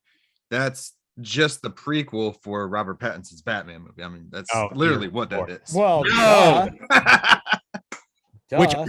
which yet again, looking forward to that movie a lot. There's like I can't wait for it. There's 97 Batmans at this point. I'm tired of it. They took away the Flash's movie. Well, it's the Batman. It's just the Batman. It should just be named the Batman and Flash. Yeah. Crisis on Infinite Batman. That's right. I mean, let's be fair, guys. Batman and Robin's the best Batman movie ever put on film. Dude, no. Hold on a sec. How are they going to try and put Michael Keaton in the same fucking scene as Ezra Miller and expect it to be Ezra Miller's film? There's no fucking way that Fan Choker should even have his own film, first of all. Oh my god. We're bringing that back, huh? Between him and Ray Fisher, they both piss me off. I'm sorry. I'm just pissed off that he was in that fucking Fantastic Beast movie. That's what makes me mad. That was Doctor Who light. Eddie Redmayne would have been a great doctor because that's essentially what he was in Fantastic Beasts. I enjoy Fantastic Beasts, but also at the same time, it fucks with lore, and I don't like it. Yeah. I don't like it because I refuse to believe that fucking Jude Law turns into Dumbledore. I just refuse that he's wearing nice tuxes and shit, and then he goes and wears just robes. Well, it's the same thing you get with X-Men. It's like pajamas. Well, in X-Men, the last X-Men took place in what, the 90s, and we're supposed to believe they went from these two guys to freaking Patrick Stewart and but to be fair, what's his face? X-Men's timeline's been borked since The Last Stand, because then you have like you First Class, but they're like, oh, we really like Fassbender and we really like McAvoy, but like, well, yeah, that's not gonna work though. The X-Men movies stopped giving a crap about a timeline like immediately when they started doing First Class, because First Class, I feel like someone at the studio at Fox was like, let's reboot this. Yes. Like, okay, great, let's do that. Let's reboot this. That's an excellent idea from the beginning. Let's do that. I actually disagreed. I think the first time they gave up was with Wolverine Origins. Why? Origins completely changed it. That was the first one. You mean Origins? I don't know that movie. That movie. That's the one with. Oh, you mean the best? You mean the best Wolverine movie ever made? You shut the fuck up. It has the blob in it. Are you kidding?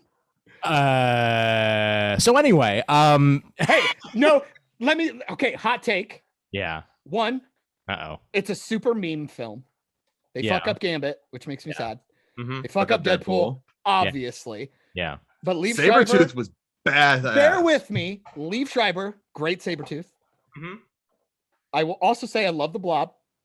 And I will also say that opening sequence when they go through the wars is some of the coolest X-Men shit I've ever seen.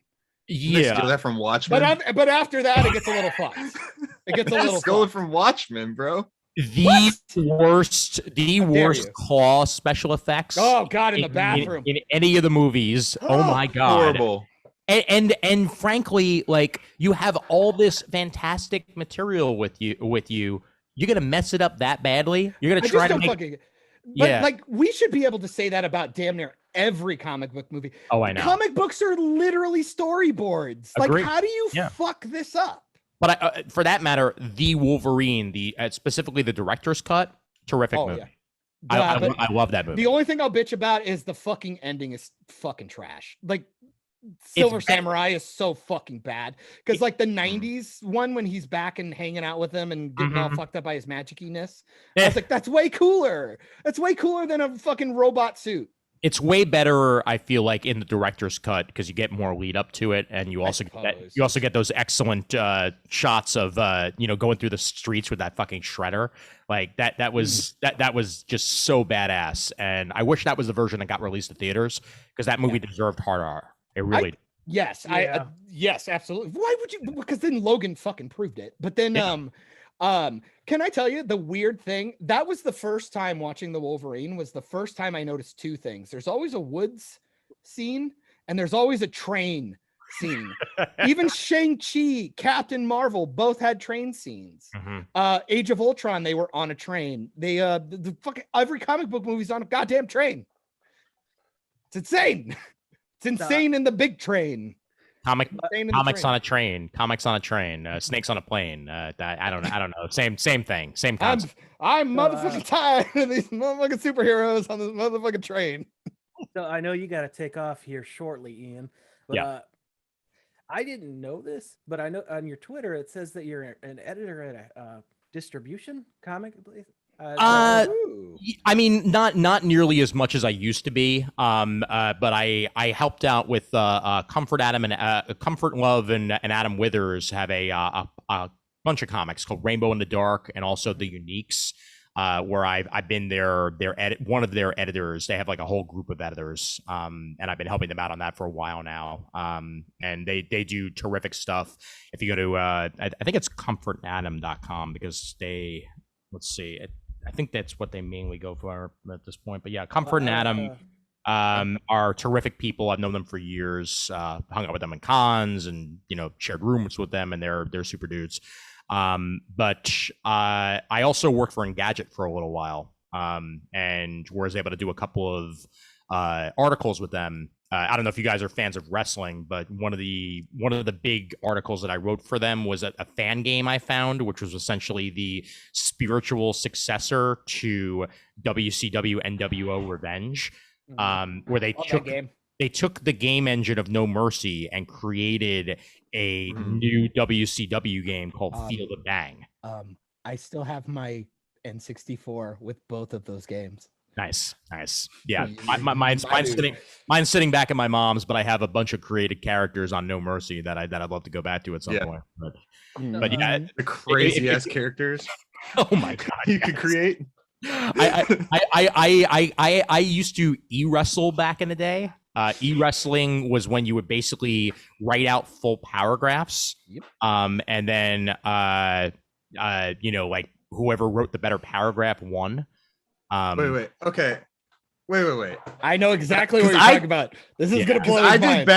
I did real backyard wrestling. So explain e-wrestling a little bit more in depth, because this is very e-wrestling. E-wrestling was the fan fiction of wrestling, essentially, where like you would be a member of a fed, and you would create your character, and then you would then get booked into a match for a card.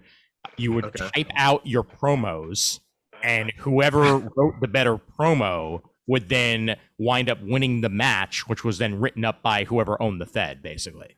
So what I'm hearing is... Oh, go ahead. What I'm hearing is Vince McMahon needs to hire all those writers for creative. Ian. Ian, the reason why I know that so well. Yeah. I'm gonna take that a little further. I used to download those. Oh my God. And then I'd make the characters, and I'd do a simulation and see if they were lying or not. Oh my god, I did. What the hell is my character? Dude, I love those games. I'm sorry, I love those games. They're great. Yeah, no, I was the Bomb Ian Bradley, I think was my character name back in the day. I was such a nerd. Mine was Senor. My character was Senor Poppin' Fresh. Ah, delightful. Yeah. Oh man, but I'm not much into wrestling these days. I was the Attitude Era, baby. Yeah, Attitude Era, and then I was done. Oh wait, Wrestling Bios is an excellent YouTube channel for anybody who watched wrestling back in the day, just because they go into like the old school stuff, and they do a whole like biography type things. It's pretty great. Oh, nice. The only one worth watching right now is AEW or New Japan, honestly. I watch Japan. Yeah. I watch the occasional AEW, but I'm actually going to an AEW show this fall in Queens. Only because a good friend of mine is still really into wrestling, and I figured, all right, why not? So Bray Wyatt will probably be with them by then. So and possibly Punk, but we'll see. If there is not somebody who ends up being Bonesaw at Queens, I'm gonna get mad. I got you for 3 minutes. Rip. All right, gentlemen. I gotta bounce. Ian, that was great. It was great to meet you, sir. Would you like to plug your socials or anything before you take off? Yeah, sure. I_am_sci-fi on Twitter. I am sci-fi. That's also my Instagram, and you can find Comic Timing over at comictiming.net and Comic Geek Speak over at comicgeekspeak.com, and got a pretty good Facebook group for Comic Geek Speak, the Comic Geek Speak super group. If you want to go ahead and join that for your comic conversation. So and then one more. I know you're doing podcasts. I know you're doing shows and all that good stuff. Yep. Are you doing any like personal projects? Are you working on your own comics? Are you I don't know, music? Are you doing anything like just you? Any hobbies? Nothing on as of now, but if you wanted to, head to Engadget and, search my name, Ian Levenstein, you can find some of the old articles I wrote for them about a year ago. So if you wanted to check that out, you could, but nothing personal in the pipeline as of now. All right. Awesome. Cool. Well, thank you very much for showing up. Oh yeah, my pleasure. And thanks for inviting me, and I'll talk to you guys soon. Yeah, and thanks Awesome, for man. butting You heads have a with good me. one. It's what I do. Have a good Here, one, man. guys. All right, bye. All right, bye. That went a lot better than I expected. What a Now I'm stuck with you two. what a beautiful man. I should send John over to their show so he has to edit the podcast. I don't want to do that. Oh, just straight up edit me out. Yeah. All right, guys. So what are we gonna do now? What time is it? How much time we got? I started watching Titans season 3. Oh yeah, you were talking about that. Yeah. All I'll give you right now is the costumes look fucking sweet. Oh, dude, I will be honest. I'm so glad I stuck with it because 3 seasons in, this is the show I wanted from the start. I haven't watched past season 1, so season 1 is so fucking abysmal. I can't stand it. I got 2 episodes into the second one. Again, it's all aesthetics. I don't like any of the characters, but now I'm hearing that season 3 is just kind of fun. Like they just say, fuck it. Everybody's their character now. Let's go. That's what I'm hearing. It's all like fucking straight up fan service. And I'm just like, it's very heavily Batman oriented. So if you're a fan of that stuff. Oh, and you and I were having a fucking discussion the other day. I want my hot take out there. Fuck Nightwing with the red symbols. Fuck all that. Oh yeah. Black and blue. But they gave him the red? No, not in the show. We're just saying that we think it's in the new 52. Yeah, because they wanted everyone to be similar looking, so they made Robin, Batwoman, Batgirl, fucking Nightwing. All of them had the same shade of red somewhere in their costume. Like I'm fine with that for like the fucking video game, so you can like differentiate who you are. But like in a show, like go fuck yourself. The blue and black is dope. The costumes are cool. And I will say though, from the trailer, Red Hood's voice sounds fucking dumb. It sounds like he's talking in a bucket. I understand he's in a helmet. The same actor, you know. They didn't get anyone. I'm pretty sure it's him doing the voice as well. So, but you know what I mean? Not exactly intimidating. Well, no. What I'm saying is like they could have put a modulator on him. You know, like how they do with like Batman. They do Ben Affleck's Batman. But like in the trailer, it just sounds like he's like speaking into like a. Hey, like I'm gonna kick you in the face. It's like, I can't hear you. Can you speak up? But his costume. I haven't watched any of the trailers, so it looks good as fuck. They get into it immediately. Like we know you know this shit, so we're not gonna fuck around. We're going straight into it, and it's amazing. Like which is what this stuff should be. I always get so pissed off. It's like stop writing for the normies. Write for the people who give a shit about this. Eventually, the normies will just figure it out. Or they'll enjoy the pretty colors. Normies is the word I used. Oh, sorry. Walker.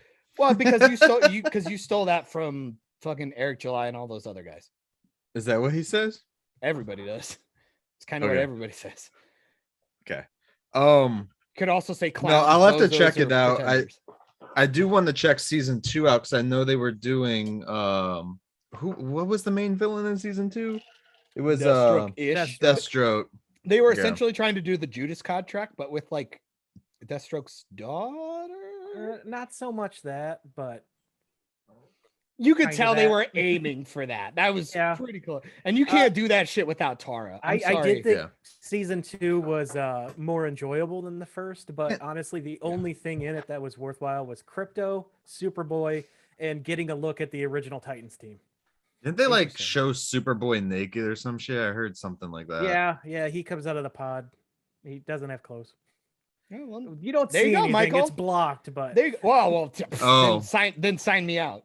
I'm out. I heard somebody said that it wasn't blocked, so I don't remember seeing penis.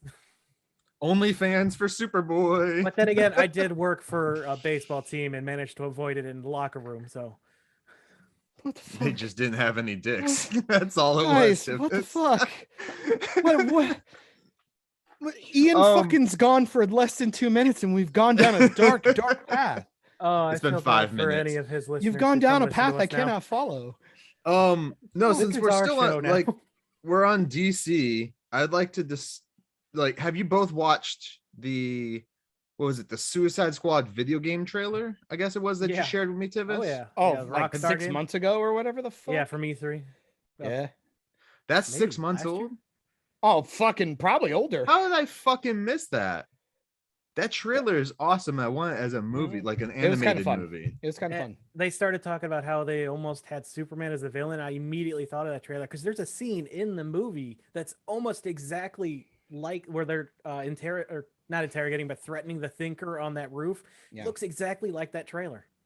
Fuck that. Can I tell you? Can I tell you? Can I tell you? I was really not the wish. Thinker.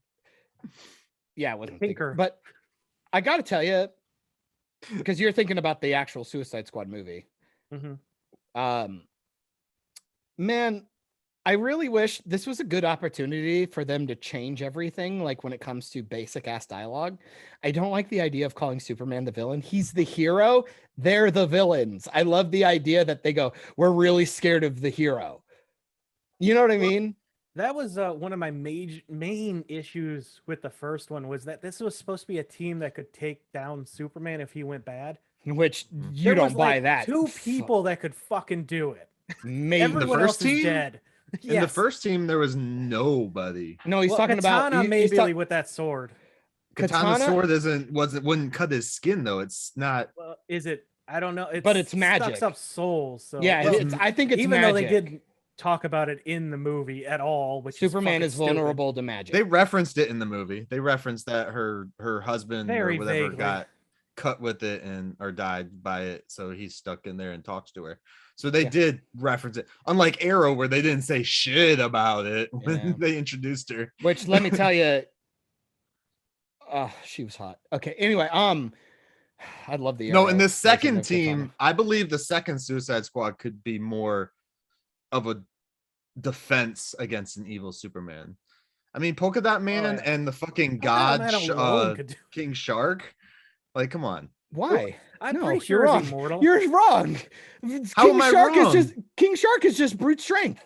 You can't beat Superman. He can't fucking die. He clearly can't Well, die. apparently not. That's called plot armor. That's not called an actual power. Well, they do say that he's a god. He was a god. Well, a god like Thor was a They god. say and shit Aquaman's like a that. god, for fuck's sake. No, Thor's an actual god. What the fuck are you saying? No, Thor's an Asgardian. He's not an actual god. We just depicted him as a god in Norse mythology way back in the day. They literally showed that. It's like the alien thing. It's like they think Egyptians think aliens are Michael, gods. he can pull fucking lightning from the sky. Power. So What do you mean fucking, power? You could do that with a kite and a key. We did it. We're human and we did it. Like, No. don't fucking pulling lightning from the sky. I'm gonna give you 5 seconds to fucking reiterate why that doesn't make any fucking sense. So if we have any new listeners, No, since the Tivis. Ian, this is I our said show. 5 seconds. Tivis, I said 5 seconds. You know that's not a comparison. You silly bastard. You literally, he puts his metal hammer up And calls it and down. He directs. doesn't sit there and wait like an asshole with Down syndrome for it to come down randomly. I'm Goodbye, sweating. You're listeners. making me angry. I'm sweating. Fucking hell. No, but give Deadshot a fucking kryptonite bullet. Boom. You're good. Yeah, and that's actually the fucking again, this is rumor. but Kryptonite boomerang. Guns humor. I could see him doing this. Bloodsport was we talked about it last week, but you weren't here. Bloodsport is basically Deadshot. They just Will Smith may return. He's like, okay, well, I'm just Well, we changing just the need another character, black and guy. Everything is the same. We just need another black guy with guns. No, but it's Well, it's also horseshit. better too. It's better to change the character too, because it could be a little confusing for some people. For To stupid be people. like, well, why Yeah. are they just changed the guy? This You isn't mean for Will fucking Smith, stupid blah, blah, blah. people? Yes. Plus, it gives a reason for him not to have a Go fucking watch mask the on the whole 90s Batman time. movies. For fucking stupid people, Michael? I'm going to keep saying it because Don Cheadle replaced goddamn Terrence Howard, who's a goddamn Edward Oscar Norton. winner. Edward Norton got replaced by Mark Ruffalo. Nobody even fucking talked Everybody about it. forgot about that other movie though. So Yeah, well, you didn't forget about Iron Man fucking 1. Don Cheadle literally walks into the scene, goes, "It's me. I'm here. Deal with it." And we moved on. Didn't give a fuck. That was the We didn't best give a fuck. introduction to a new actor. I absolutely agree. And if you would just do shit like that, you'd be fine. Aunt Viv. Fresh Prince went on to do another 8 seasons. Roseanne, the one daughter. Yeah, Sarah Chalk. they played And then into they that brought her one way back. too much. And then they brought them both back in the same goddamn show. And then Yeah. when Lisa Robin Kelly died, Eric Foreman's sister, they replaced her. She was ugly and didn't even look anything like They replaced her before she died. Well, because she had drug problems, but pretty Yeah. much died like a week later. So I'm just saying. I'm out of focus. Well, focus up. On son. life, focus on life. Fuck me. God, you just made me angry. No, I gotta go back. No, like fucking Bloodshot, dude. Like, But his I do fucking believe- guns, his nanotech guns. Can we fucking stop with this shit? They're not That's why I nanotech. like- Why do people keep fucking saying they're It looks nanotech? similar Because to it's a Iron Man's joke. armor. Because it's a joke, you dick. It's They're not just like nano. these- Okay. He literally No, because we he had this literally discussion takes last off week. his suit and turn it like he takes pieces off his suit. It's not like nanotech. Iron Man. I don't care. That's Iron how Man- it operates. Iron Man's suit, nanosuit, Iron Man's nanosuit would form the weapons onto him. His normal suit, like the briefcase, did exactly what his fucking guns do. It just, No. they're mechanics. know- It goes into it. John, It's not do you wanna- nanotech. That wasn't nanotech.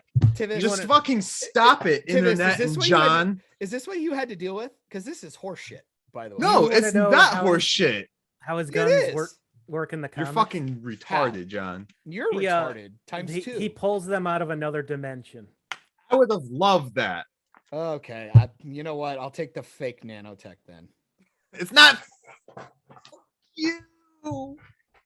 Michael, I'm have you sorry, ever heard- Ian's audience, if you still are listening No, or Michael, watching. have you ever heard of the fact that I'm not being like literal? I'm saying it's operating like that. It just happens. No, it's operating like a mechanical device, not nanotech. Well, I Nanotech don't is know a about very you. I don't- specific type Oh, of technology. Let's see. So mechanical. Okay, so there's batteries and stuff. Here, let me see. Look, no fucking pieces went on it. It's nonsense. The fuck is wrong with you? It's fucking insane. So Iron Man suit's been a nanotech the entire time since Iron Man 1. Okay, I don't we're even good. know what that Audio means. I don't even know what that listeners, means. What Let's do you move mean? on, Move move on, The move on, move on. briefcase is not No. even remotely a good enough argument or comparison. It moves and it does exactly moves. what his fucking gun does. Just What are you watch the video. talking about? Well, yeah, It because when I extends crash, out. yeah, because when I crash my car into another car, it just gets extra pieces on it. Technically, If it's a transformer, it might. fucking hate you. You know you're wrong. You Combine know us. you're wrong. I'm It's not insane. wrong. It's not nanotech. I don't actually mean it's literal Then stop nanotech. fucking saying I'm nanotech. saying it operates like it because But I'm see, being you facetious because it's a stupid mechanic. But there's dumb fuckers on the internet that do say it's nanotech and they say it's just like fucking Black Panther shit. And Well, it's you not. can go fucking It's cry in your not. pillow about them on Reddit. I don't Ooh. give a fuck. I'm If I could telling afford you. a new computer, I'd punch you right now. I am telling you that the guns operate in a retarded way, and I hate it because you don't understand like what his ammo supply is. You don't know when they're breaking down, and on top of that, it's like I don't even understand what his armor does. He breaks his fucking helmet, and it's like, okay, well that helped him. Like, how protective is his shit? Because It was made The to dude- look cool. the dude also has like plot armor, like Harley Quinn. He falls from like 4 stories. His knees should have shattered into a billion pieces. I don't give a fuck. He's doesn't got make any knee pads sense. on. Oh, well, yeah. You know, when I was in volleyball wearing my cloth knee pads, when I jumped from a building, I was perfectly fine. I don't know about you. Hey, maybe if I wear my shin guards, I can kick down a building. Maybe he has nanotech in his knee pads, John, to keep his knees from feeling the fucking pressure. Well, Fuck you. maybe I am it would be so a better pissed off. explanation. It would be a better explanation. It's like Captain Falcon with the vibranium cloth suit. You can't grab a truck when you're covered in cloth. I don't care if it's made out of a magnet. Or wait. Or an asteroid. I don't give a fuck. You're going to squish like a Twinkie. What are you talking about? His suit did all the fucking work, including the little drones that go out there and push That's the not suit how it too. works, you dick. He Ugh. literally has bare fingers out of his gloves. They should be bent, broken, and shattered. Also, you're like, oh, well, his vibranium suit's the same thing as Iron Man's thing. No, it's not. No, it fucking isn't. An exoskeleton is not the same as a fucking dress with vibranium in it. It's the equivalent of wrapping a Twinkie in aluminum foil. I don't give a damn. The aluminum foil will be perfectly fine when I squish it. But the Twinkie is going to turn into a Captain Falcon fucking slushy. Moving on. All right. Me and Tivis watched What If episode 1. No, let's What move did you on think, because you're Tivis? wrong. What'd you think, Tivis? I wasn't even fucking hope they talking get Falcon better. Winter Soldier, and you did, you dumbass. Because Makes I no had to sense. explain why your silly vibranium argument is retarded. Or nanotech. or Vibranium whatever. argument. You're the one who brought up Iron Man. Whatever. Check Iron Man doesn't wear vibranium. I doesn't think need you mean to. Black Panther. He also doesn't need to. Because again, there's a difference between an exoskeleton and a cloth vibranium suit. There's a big fucking difference. We literally have exoskeleton suits in real life. So I thought What If was a Yes. bit boring. Okay, it wasn't just me. Awesome. Yeah, They it's made basically Peggy a Carter not retelling of hot. First Avenger. Like, Yeah. exactly. Can I say I'm one of those neckbeards that is actually kind of pissed off that Haley Atwell's like one of the hottest people on the planet, and they like made her fucking Turned her into a dude. they turned her character into Ronda Rousey. She looks like a dude. She looks awful. I hate wanna it. I don't try and get a understand movie with her why. now. I like the costume, but like she doesn't look like a chick. But so She looks like a dude. I have a She's hard very time. broad. And like, I have a hard time registering this. So maybe Tivis, you can bring something knowledge in or something. So we know based off of the first Avenger movie, Captain America movie, Yeah. that Red Skull looks the way he does because it took his actual inner personality, put it on the outside. and accentuated it. Which is why the Same- doctor became so paranoid with his selection. Right. Same thing with Steve Rogers. He was a strong-willed, strong everything, so he became bigger. Why does it do that to her? May I ask before you drop that, because I'm curious, because this might help Yeah. you with what Okay. you give me to this. Is that actually true, or is that just something they said? It was kind of like the idea like Red Skull was just a shitty person, so it like revealed this thing. Are you sure it's Mhm. not just like a poetic euphemism type thing?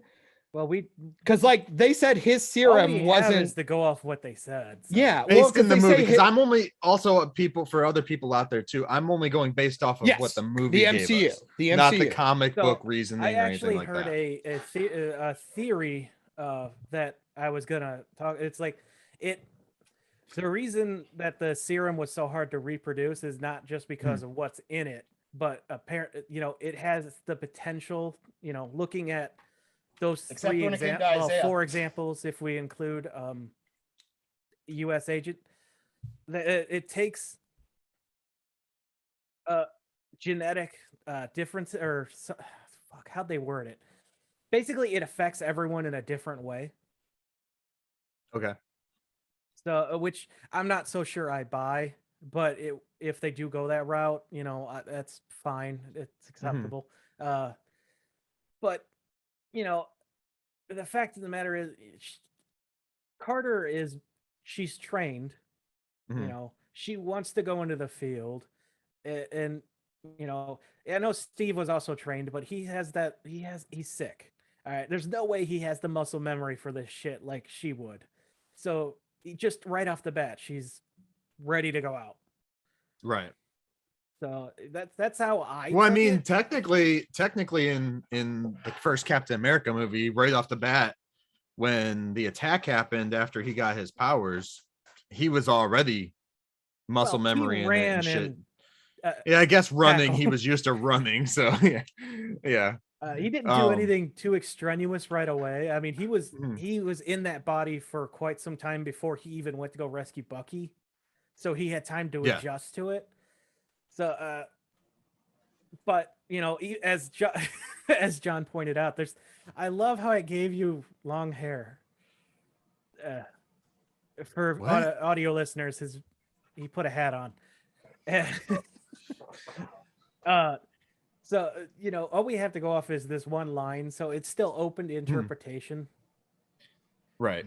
Well, so moving forward with it, Like I'll get past her looking like she's super buff for no reason. It just, to me, it just took me away almost instantly with that storyline. And then when I realized, oh, it's literally just Captain America beat for beat, Yeah. just with the character switched in. I hope and they you get, diverge more in these future episodes because I don't want to rewatch the movie with a few things different. Yeah. Well, I I know think that Killmonger one one is going to be like the real definite one. the one that's dropping today, which is 2 days from when this podcast drops, is the T'Challa one. Yeah, the first. So chapter. it's when he where joins he's Star-Lord. Yeah, Guardians of the Galaxy. But moving forward with the first episode, like, so what did you think of her wearing Union Jack's outfit instead of Captain Britain's outfit? I Made mean, no she's sense. British. Yeah, she's British, so why not? But why not just make her Captain Captain Britain. Britain instead of Captain Carter? Well, It's like, I'm like, what? They name dropped him in Endgame, so his character exists. So I don't think they want to take him off the table just yet. Guess. But this is a then you what if, brought so in- it doesn't fucking matter. But then you bring in those people still Alexi. exist. But then you bring in Alexi on Black Widow, though. I don't know. But he's not British, so it doesn't fucking matter. Well, fucking thank you for that, you dick. Tivis is trying to say that this person already exists in the universe, so they don't want to try and cancel Which- that out, even though Yeah, it's a what because if, because, so- yeah, they seem to really give a shit about lore. I think they're waiting until they introduce the mutants since he's so heavily tied into them. But his powers come more from, I believe, it's a magic suit. Wait, are you talking Captain Britain or Union Jack? Captain Britain. Yeah. Yeah, I don't like even him. though he's not a mutant, suit he's looks stupid. constantly with Excalibur. Well, his suit just looks dumb. Like Union Jack's suit, the one they give Captain Carter, looks cooler. It just does. Hey, Michael, I got a text about an hour ago Mhm. from you that says, "Where are you, John?" I'm right here.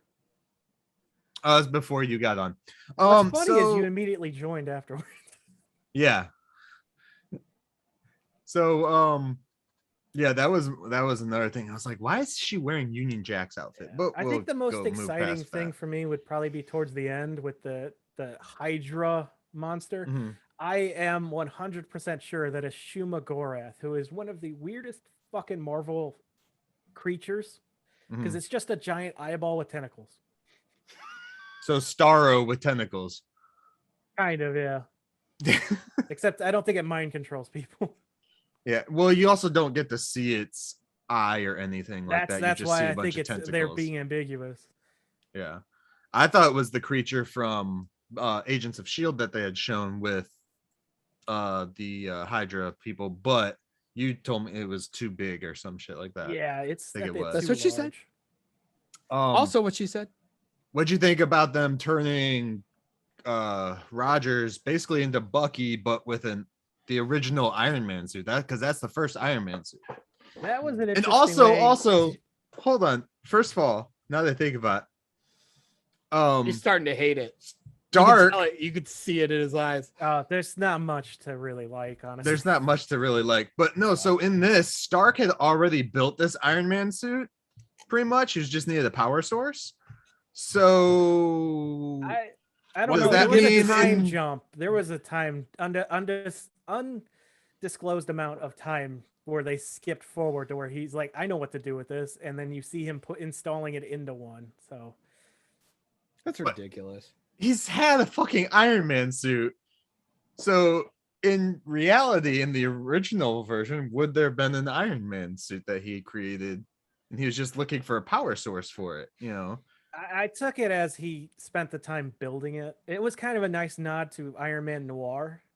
I found. Yeah, I see Uh, that, but you then know it what the just power- brings up questions. It's like, well, some of these things, Are not like the I others. understand it's a what if universe, but it's like, well, and then like when they get Bucky wasn't under any God, the quips in this. There's too many Right. quips. shit. This movie Right. is made for kids. or this movie, Yeah. this show. It is Show. I definitely was gonna geared say to kids. retards, but kids. Actually, yeah, my sure. my kids didn't even seem like they cared for it either. I think they went too quippy with it. It reminds me of Star Wars Resistance. It's too quippy. Well, not only that, it does like the time jumps just to get to Yeah. those main points from the first fucking movie. The And- major divergence. Oh, you Yeah. mean like Story. every fucking movie these days where it's just like, and then there's no fucking cause. There's no cause and effect. There's no cause and Yeah. effects. And also, I love Dude, Where's My Car? Yes, thank you. What's mine? and then. Dude, what's mine say? I actually unironically do like that movie though. I do. Too. That at But- the end, because I haven't seen that in forever. At the end, that is when they have like the giant woman, right? The space alien. Yeah, and they're at Woman. the That's what- arcade. Okay. I Yeah, thought you were still okay. talking about what if. Like, I don't remember this. What if? Can I say I'm really sad that Ian couldn't stay longer, because I would have been very happy to tell him why he was wrong about all of his movie takes. Can I say I'm glad he didn't stay longer because I didn't want to yell in front of him like I did. And tell me that I'm a stupid man. You're a stupid fuck. I'm sorry, Michael. I'm full of All rage. right. I'm real happy he joined us though, because I Oh, I Yes. had a would love to blast. He have was talked really great. good. He was any great. of the CGS people, like all of them, I'm like, Mhm. holy shit, they're nerds. Well- all right, by people, but Yeah. he is more in line with our personalities. I do Well, I feel wanted bad to because also you did let say, I wanted to also let the audience know too, like all of the links that he was talking about, I will drop them in the descriptions and stuff, yeah. so that you could just click them if you want, instead of trying to figure out how to spell with dashes, because I know spelling is kind of hard for a lot of Westerners. Oh, you mean everybody in the world ever I of all feel time? attacked right now. I'm personally offended. Excuse me.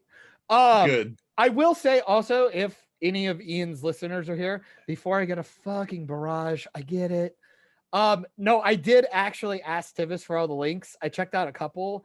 I heard some specific lines and decided to stop because I was starting to understand where Because his John gets mindset is. triggered easily. Well, no, I was understanding where a lot of his mindset was, and I didn't want to color an opinion before I met him, if that Right. makes sense. So I kind of understood where he was coming from, but they weren't specific yet, and I Mhm. wanted to turn it off before I potentially knew too much and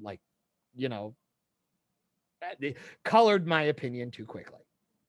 So I just thought it would be smarter for him to introduce himself to me, and we'd go from there. I thought that'd be more conducive, and I would argue I think that went really fucking well. Awesome. I hope the listeners enjoy. Because I had a blast. I What do if? too. Do you got I thought he anything? was Do you great. got anything left on What If, Tivis? Just I hope it gets better. Yeah, right.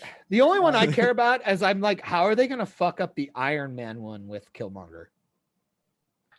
That's the one I'm waiting for. I think that's gonna be the worst one. I think that's gonna be the I- last one. I I don't know think if so, it'll be too. last, but I think it from might the- be last. Michael B. Jordan. Well, You here's did- from. I the don't Did trailer- they imagine get they Michael got- B. Jordan? Well, Did they I'm get Michael B. Jordan? Because they Yes. did not get. Oh, he'll do RDJ. anything. He'll do anything. Oh, I think they got the guy that did Earth's Mightiest Heroes, the guy who sounds like RDJ. Oh, from Heroes. The guy from Heroes. No, not him. The guy from Oh. Earth's Mightiest Heroes. Oh, okay, yeah. You're thinking I was gonna say the other guy is really good as Tony Stark. He's played him in a bunch of cartoons. he and was the stuff. guy who was Galvatron in Shield, Agents of Shield. He was the Flying Man, Petrelli, Adrian Petrelli. Adrian Petrelli, Adrian Pasdar, or Nathan Petrelli. Nathan. Sorry, Nathan I was thinking Petrelli, of- Adrian Pasdar is his actual Pasdar is name. his There we actual go. name. Yes. God, I mixed up his fake and real names. It was just like happens. Darren Chris. I did it Because backwards. he also played Talbot in Agents of Shield. I said General Galvatron, Talbot, you or- fucking prick. Well, I'm saying he played Talbot in Agents of Shield. No one cares about Galvatron. I think it's Gravitron. He was like Galvatron's literally like a Megatron, isn't it? finale. What'd you say? I think it might have been Graviton. Galvatron is Megatron, isn't it? No. Oh, what the fuck I does don't know. Megatron? Okay, it become? might be Gravitron. I don't remember. He plays Micronus Prime in Transformers. No, I don't care about that. What was his super villain name? But did while he's looking that up, did you guys watch the trailer to What If at all? Well, yeah. Okay, Yeah. That's why I knew I wasn't gonna watch it. it kind of looked like there might be an overarching story with these after so many episodes. So I'm Which curious if why that would comes you true. do that? This is an That- anthology. I thought the same. Fuck are you thing. doing? So I'm wondering if maybe the Killmonger one might be set within that overarching stuff. That sucks. Why would you do that? That's so dumb. Have you guys watched Love, Death, and Robots yet?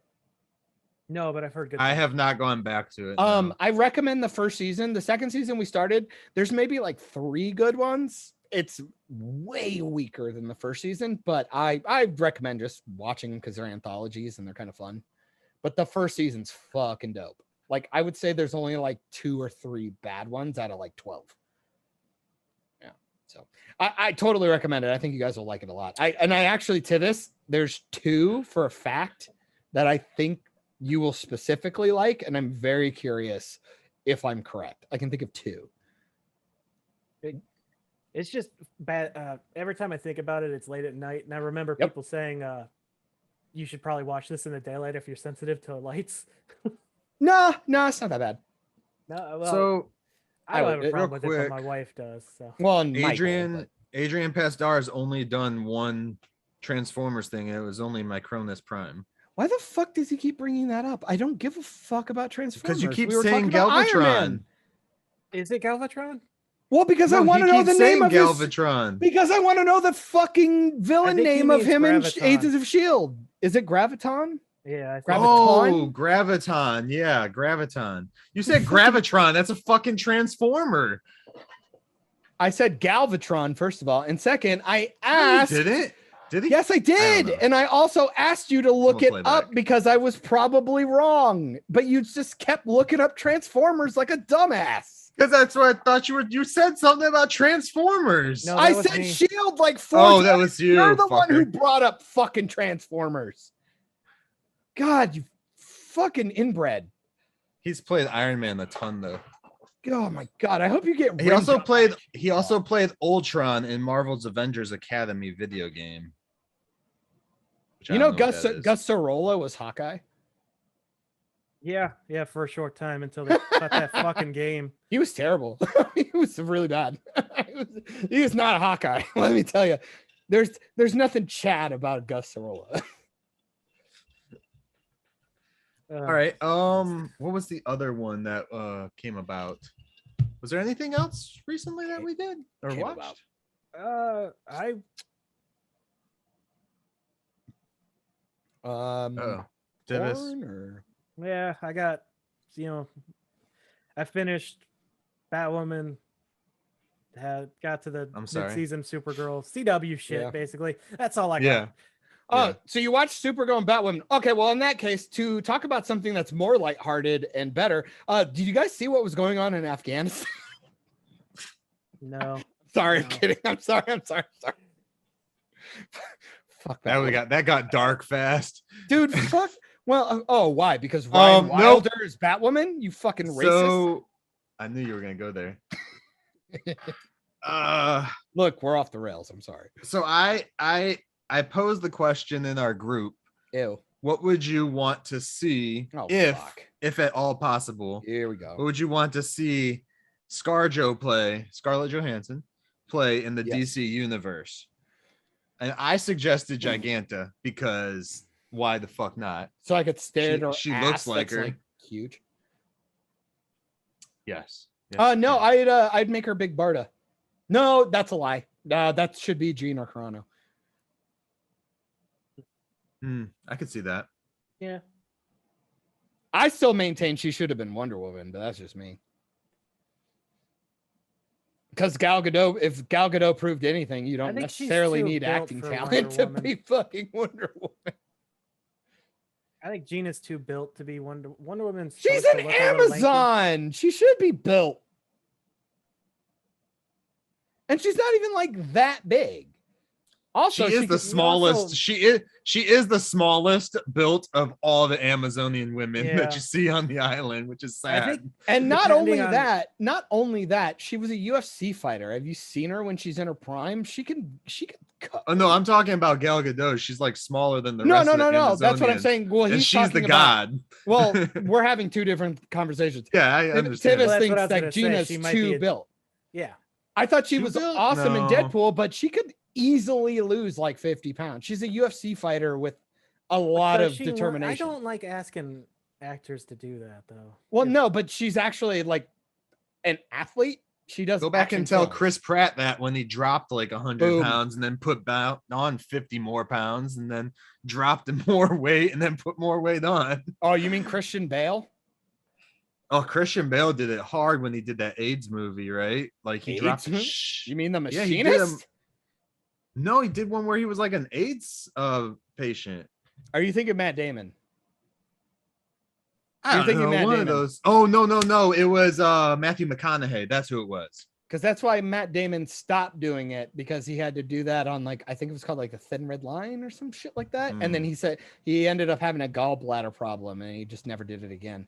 No, it was you're Matthew McConaughey. in Philadelphia. I Yeah. respect the oh fuck, I forget who. There's no point to me saying this now, but Well, go for it. some actor came out saying that they won't take certain roles if they ask them to gain or lose a certain amount of weight, because it's like I just don't want to do that to my body. And Oh, good. I respect It was That's your it was choice. Dallas Buyers Club. It was Dallas Buyers Club that Matthew McConaughey did it for. But like Tivis, you got to admit though, there's a difference between like what Christian Bale did in The Machinist, like eating an apple and smoking a cigarette every day to get down to like 100 pounds barely, Mhm. and Chris Pratt going from a chubby fucking overweight dude to like a nice lean. Oh no, cut if guy. they want to do it, then that's Yeah, well, there's a Stephen big Amell. He worked difference. out like crazy and was like, I'm with never Chris doing Pratt that. though, Chris Pratt did it. He went from how he looked on Parks and Rec to Zero Dark super 30. built to Zero Dark 30. Then he went back to chubby old like dad bod for some other film that he did. I mean, you get that. And he was barely in it. Bro, yeah, he was. Okay, I'll need receipts on that, because I might not know what you're talking about. It was Because he was I on the think it OC was- for a while, but I'm pretty sure that was like Yeah. way after Zero. but then like he got super Or way before. ripped and everything else too for Guardians. Yeah. For like one shot. And then of course, you see him, they even made the joke that he's Which putting I'm weight sorry, back on. that is one of the most iconic shirtless scenes in fucking MCU. Like, when he Chris gets sprayed Pratt. down. bruh, like, bruh, that's the guy who gives you hope. You know what I mean? You see him in the chubby, like patriotic Speedo hanging out with his wife on the beach, and then you see that fucking pushing close up of him in Guardians. You go, I can do it. It's one of the most inspirational things I've ever seen in my life. So, did you guys get a chance to check out that 100 greatest horror movies that I posted on the group? I started going through it, but 100 is a lot, man. Especially when they're throwing Well, up. I went through it to find out how many I've seen, and I can't believe fucking Blade 3 is on that list. Well, not only that, dude. I'm on Blade Facebook. 3 of all the blades. At this point, at this point, my Facebook is all conspiracy theory. That's all. It was Delivery Oh, Man. and memes, memes and conspiracy theory. It was Pages. Delivery Man that he was in. He was best friends with Vince Vaughn in that movie, and he's dad bodding it out, and that was after Zero Dark 30. Of course, it could have been shot before. Who knows? So Especially because it was just like a scene. yeah.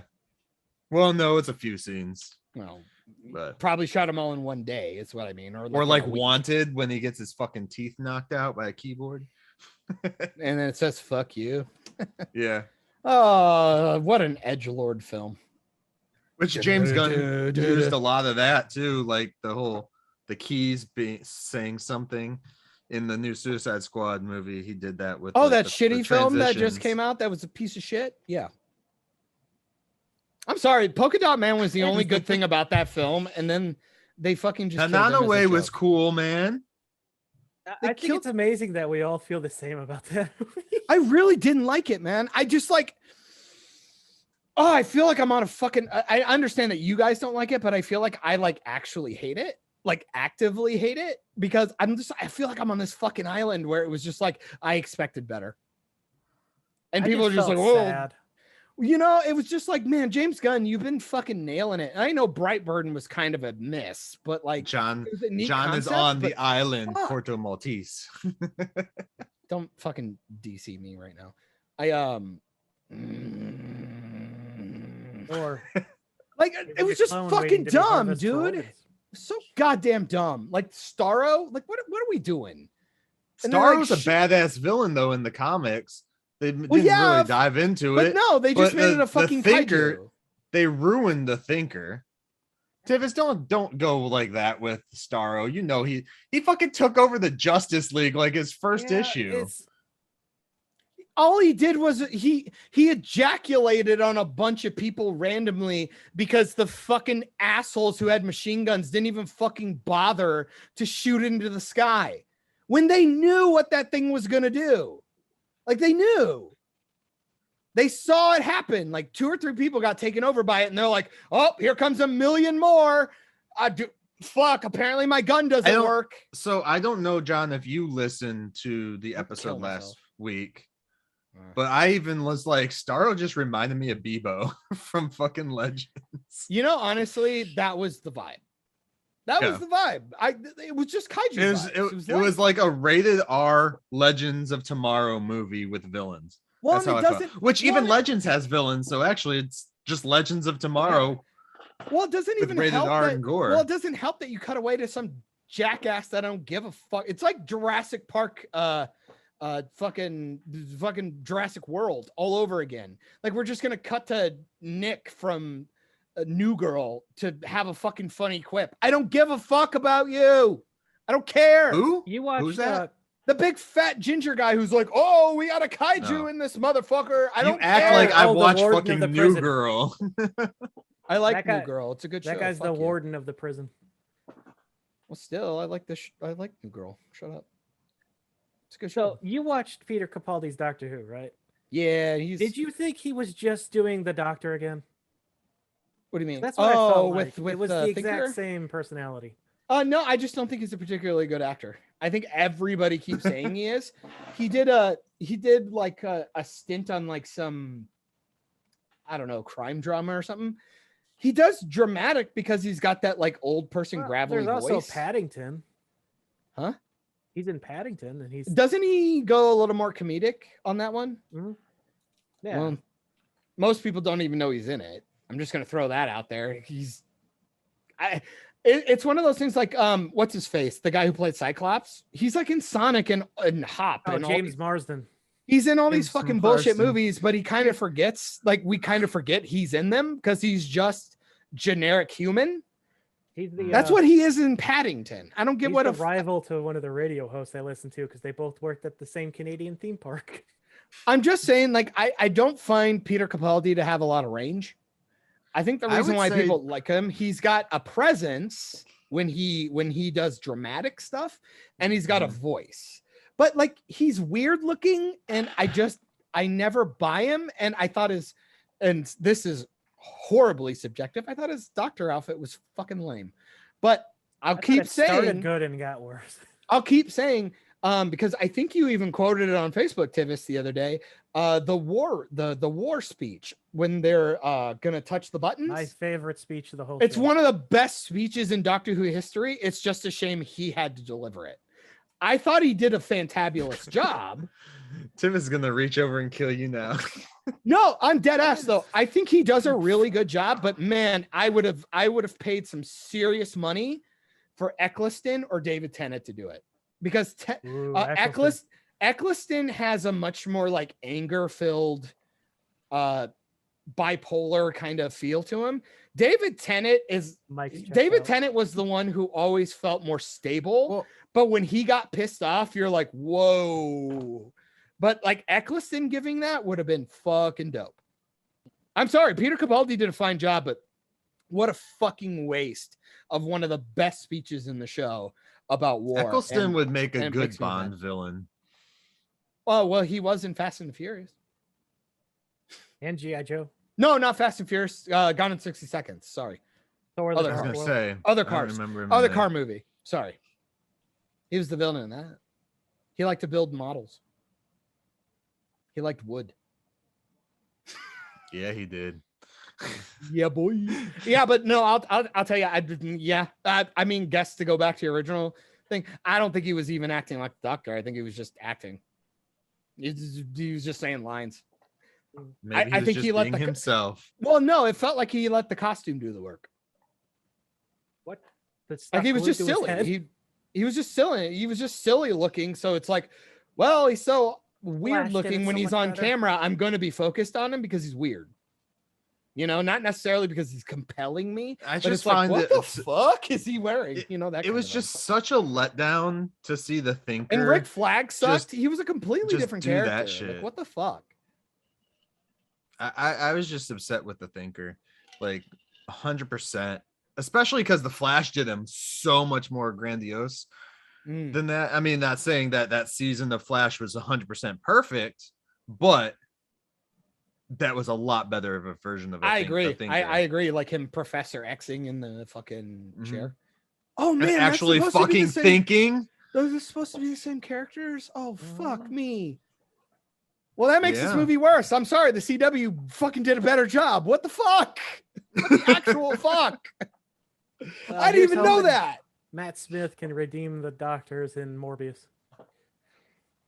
Yeah, Come this on, dude. this You Thinker know he's getting basically cut out of just Morbius. Come on, dude. this you know he's Thinker getting cut out. He's in the trailer. did.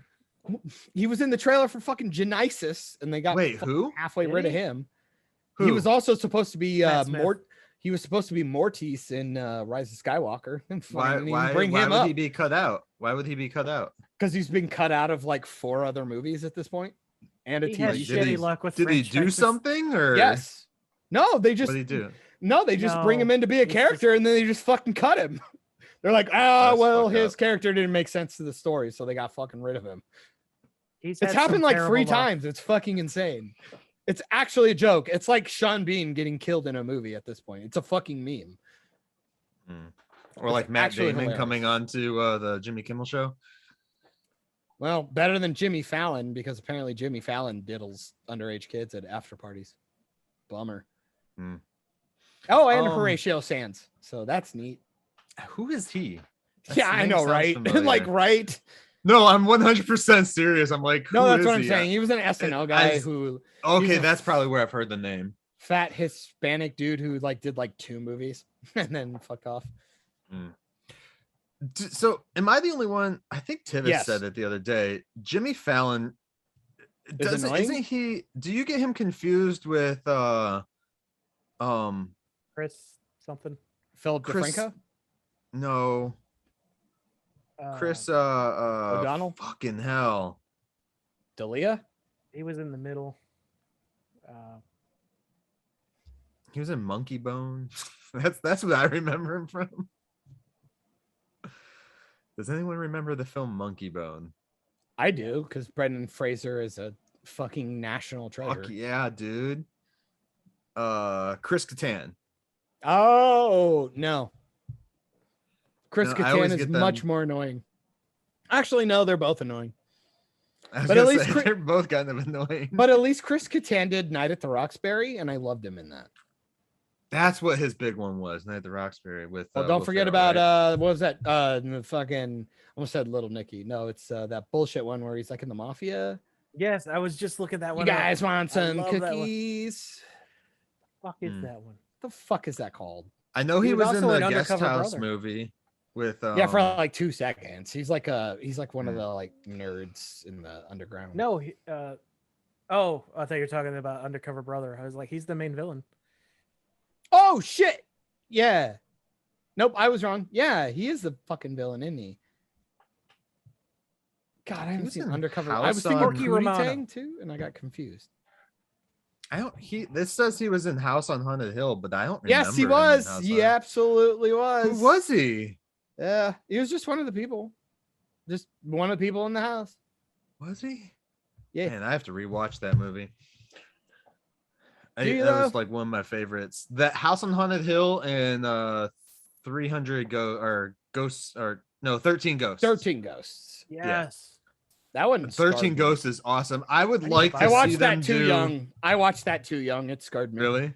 It fucked me up a little bit. I'm not gonna lie. I watched everything with Matthew Lillard in it, and then Shannon, whatever her name was in it. Doherty? Nadia. Yeah. Shannon Doherty. Yeah. Who ended up becoming a professional poker player? What? Oh no, Shannon Elizabeth. I'm retarded.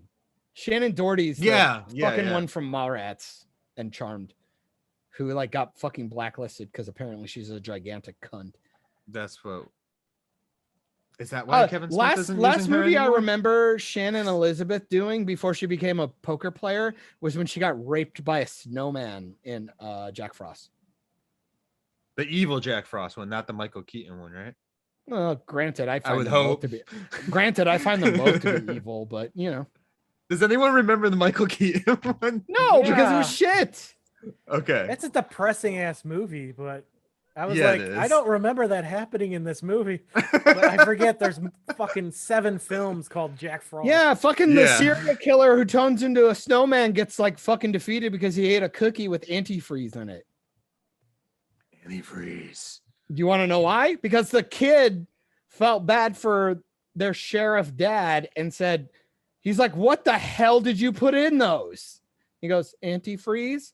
What? He's like, I didn't want you to get cold. That is a throwaway line. Hulk funny Hogan. but that could have killed him. Hulk Hogan proved that antifreeze can keep you from freezing in Suburban Commando, just so we're clear.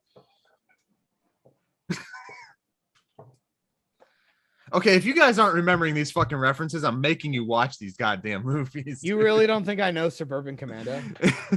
Like, are you fucking with me right now? do you remember what the Undertaker sounded like when he talked in Suburban Commando? I'm sorry, No. Mark Calloway, as he was credited. I was gonna say no because I didn't know he was the fucking Undertaker. Yeah. No, I didn't know that. I just know he had like, I just remember Hulk Hogan having his silly fucking silver headband because he still had to have his skullet. And all of his fucking armor looked like he was wearing like pieces of that went to the Nintendo Super Glove or Power Well, Glove. That's It was like that mixed with like old like cardboard egg cartons, but sprayed like fucking silver. yeah. Yeah. But no, Undertaker was one of the bounty hunters that was searching for him. Yeah, of course. I just remember him in one of the Poltergeist movies. I Who? just remember when he was Undertaker. on camera Who? saying the N-word. Undertaker was in a Poltergeist movie? I Dude, thought do you remember- Suburban Commando was the only movie he was ever in. Do you remember No when fucking his like? way. Do you remember when his like butch daughter like turned into a stripper or whatever? Who? Brooke. Oh, Hogan. I was Whatever like, happened to her? Yeah, Poltergeist: The Legacy. Does she have an OnlyFans yet? fuck do you see that at? It was a TV miniseries, it had 2 episodes. I did not know that. That's awesome. Is it I'll though? have to check that out. But Is no, it? back to 13 Ghosts. I think it would be God really damn it. cool for Oh, shit. No, it was streaming 4 service. seasons. He was in it for 4 seasons? No, it was 4 seasons. He's only. Oh, I didn't okay. know that. I thought it was Oh, just no, whatever he was in. Yeah. Okay. But no, with 13 Ghosts, I think it'd be really cool for a streaming service to do an anthology series going for each ghost. for each ghost, how they ended up dead and stuff. It'd be kind of cool. One episode for each one. Michael, the you whole need to watch season. Haunting of Hill House. Oh wow, he voiced his own. You character in have to watch. Celebrity If Deathmatch. that's literally the concept you What's that, want, you Tivis? have to watch Haunting of Hill House. What's that, Tivis? Mark voiced the Undertaker in Celebrity Deathmatch, which is probably one of the few people that actually got on there to do themselves. Yeah. And Is didn't that he- true? I thought I'm- a lot of people jumped on that. It can't depended what they were doing with their character. Yeah, who won? Yeah, I just like, remember the "How are Men you in killing Black me?" tag team where Will Smith accidentally kills them both by holding the cannon backwards. I like the Weird Al one. Also, if Britney Spears wins her like lawsuit thing with her dad, I think they should bring back Celebrity Deathmatch and have Britney Well, Spears fuck her up or fuck him up. he gave up conservatorship. It's just now who's going to take it. No, he still or got if it, they're though. going to get rid of it. But he still got it. He on announced paper, he's stepping down, but it's still in the process. yeah, exactly. He still Right. got it. On That's paper, because though. they're trying to probably find someone else to take control. That's going to be worse than her dad if she can't get rid of it. I'm really which is trying to sad. figure out why she's gone like. Well, aside from the fact that she's obviously unstable, I'm really trying to figure out why like she's going like kind of nuts on Instagram. Like, posting risky photos. She explained why. She actually did like an interview or some shit and explained why. What'd she say? For like body imagery and stuff like that. Oh, she was fuck like, out of here. Yeah. No way. Yeah. I don't buy that. I don't buy that at all. No, I didn't read the whole fucking article because they put like 500 billion ads in there for like 3 paragraphs. I was like, I'm done. I didn't want to scroll down anymore. Well, based on the green one that you got there, Tivis, are these Beetleborgs? What the fuck? No, these are remnants of the Machine Empire. They also look like VR troopers. The one is a Beetleborg it's a recycled outfit suit. though, if they recycled it, yeah. Because the one in the middle is also a Common Rider, right? I believe so. The black one. Yeah. I liked Mask Rider. Me and Tivis got into it the other day. I think you're wrong. God. It was a good one. I'm watching it and I can't wait to be done. He's got like Rider, the fucking. He's got the fucking. He looks like a mantis. He's got the fucking cool dirt bike and shit, man. Come on. The green suit, right? The green mantis one. It's like green and black. Yeah. Okay, it was fine at first because I watched this as a kid. And then he meets the Power Rangers like on the moon with the turtles. That was the introduction to him. Was it? Yeah, that was the beginning. It was a 3-part special opening to season 3 of Mighty Morphin. And then it was him, the Power Rangers, and the turtles, like all met on like a moon or something. No, they had to like fight or some shit. That would have been Mini a Me long was time in it, later. Huh? Mini Me was in it though. Vern Troyer? Yeah, he was Furbus, the alien pet they have. Yeah, well, got to start somewhere. It's kind of fucked up. Why? It's not a good show, guys. How dare you? You mean it's the best show ever of all time? I'm regretting my watch all 90s Saban stuff in order. Yeah, what's wrong with you? Why do you hate yourself? I don't know. I can't wait to get the Mystic Knights though. You got some dead eyes. Where are you watching Mystic Knights at? Because I was trying to find it just to purchase it, and I can't. Unofficial YouTube channel. All right, send me the link later. You two are disgusting. I'll watch along with you, and maybe we'll just do a discourse about that. Fucking hate you both. I'm going real slow, but all right. I'll go. See, you guys are watching shit like that. I've been. Oh, it's Chris O'Donnell.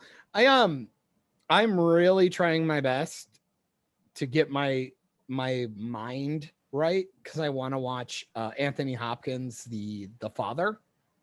Because I've heard it's awesome. With Kevin Hart. What? No, I was thinking of 2 different films. The fuck? Yeah, that ain't close, my guy. Kevin Hart is not going to be in that movie. I was like, upside down. There's one that Kevin Hart's in that's like a Netflix movie. Oh yeah, that's on Netflix. I don't know what the fuck that's called.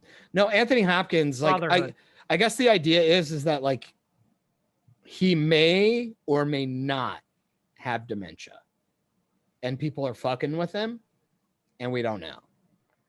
And apparently, like, Anthony Hopkins won a fucking Oscar for it, which, like, I'm telling you right now, if Anthony Hopkins is winning a goddamn Oscar for something, the movie's got to be fabulous.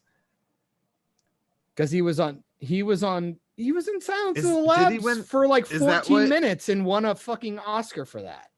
He was only in it for like 14 minutes. It was insane. Speaking of like limited screen time, did you hear Don Cheadle got set up for an Emmy from Falcon and the Winter Soldier? He even goes, "What the fuck for?"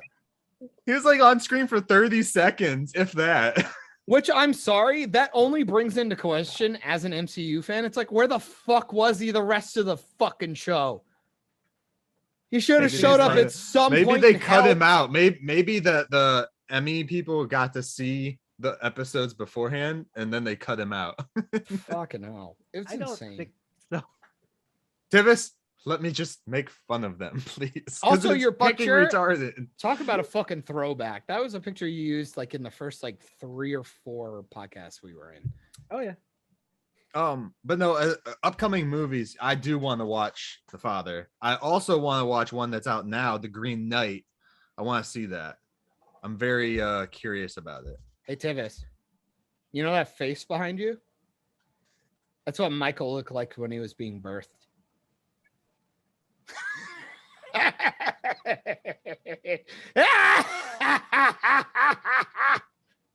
I've heard Sorry. good things about that Green Knight. What, having birth? Yeah. Oh, Green Knight. Gotcha. It's a fantasy adventure. Is it porn? So, yeah. Oh, yeah. All right. Well, you know, it's all about family, you know. Yeah. Oh, speaking of Family? family, Tivis shared that there are when is Fast and Furious 10 coming out? 2023. 2023. Awesome. So they're Can't probably wait. already making it. They probably already made it Yeah. because the 9 was supposed to come out like last year. So You know how like YouTubers make like 7 videos and then just like release them randomly?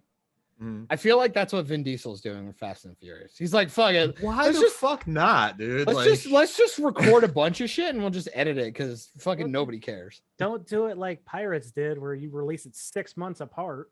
Bum bum ba-da-bup, bup, ba-da-bup, bup, ba-da-da-da. Like, I get you had the movie ready to go, but maybe give us a year to process what. All the right, well, fuck chill happened. out, Tivis. I mean, do you want him to be like James Cameron, where he waits 7 years to put out a sequel to a movie that was mediocre at best? Glass. I said James He's Cameron, talk- you slut. He's talking about Avatar, and Glass is actually a sequel to Split, by the way. Not 7 years, Which is technically a sequel to, or a continuation Sure. onto the universe. of Yeah, Unbreakable. of Indestructible or That's it. Unbreakable. Yeah, Which, I would let me love to tell see ya, Indestructible. M. Night Shyamalan is a bit of a hack, but he does some pretty good shit. And I would argue Unbreakable is one of the better superhero films ever. which for me too, I watched Split first because I had never seen Unbreakable, Same. and then with that little stupid like Cutscene. teaser at the end, I asked Nick, I was like, who the fuck is this? I think I've said this on the podcast before too. Oh, where he But sees Bruce she- Willis at the bar or whatever. You see Bruce Willis, and she told me, and I was like, I've never seen that, and I went and saw that. That movie is fucking awesome and I'm way sorry, ahead of its Unbreakable time, is way dude. better. Unbreakable It's is way ahead of way its better. time for Yeah. when it was made.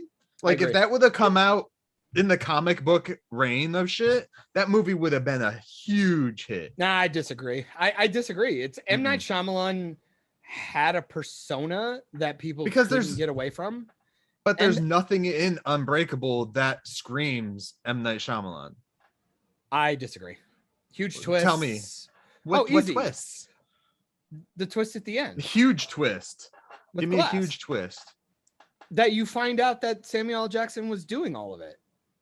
Oh yeah, I guess. I mean, what are you saying? I mean, when That I'm he thinking knew of the whole huge time. twists, I'm thinking like he was dead the whole time, or They've their been hiding village her is the whole here time. and it's like 2020 now in this area. They're all literally the same. It's just the magnitude might not be quite as catastrophic to like. Yeah. you know. I Can feel I- though that they hinted or showed hints throughout the movie that he was doing the bad. Oh, you mean like in fucking Sixth Sense with all the red balloons and red colors and the idea that nobody paid attention to Bruce Willis? Yeah, fucking I hell. thought that was just because he was Bruce Willis. I know, right? No, this was when Bruce Willis was so good and didn't care and drank on fucking set all the time. Can I just say with the end of Split, what they revealed? Sony, Universal, DC, even fucking Marvel, even though you already have it. Pay This is attention. how you do create a shared universe.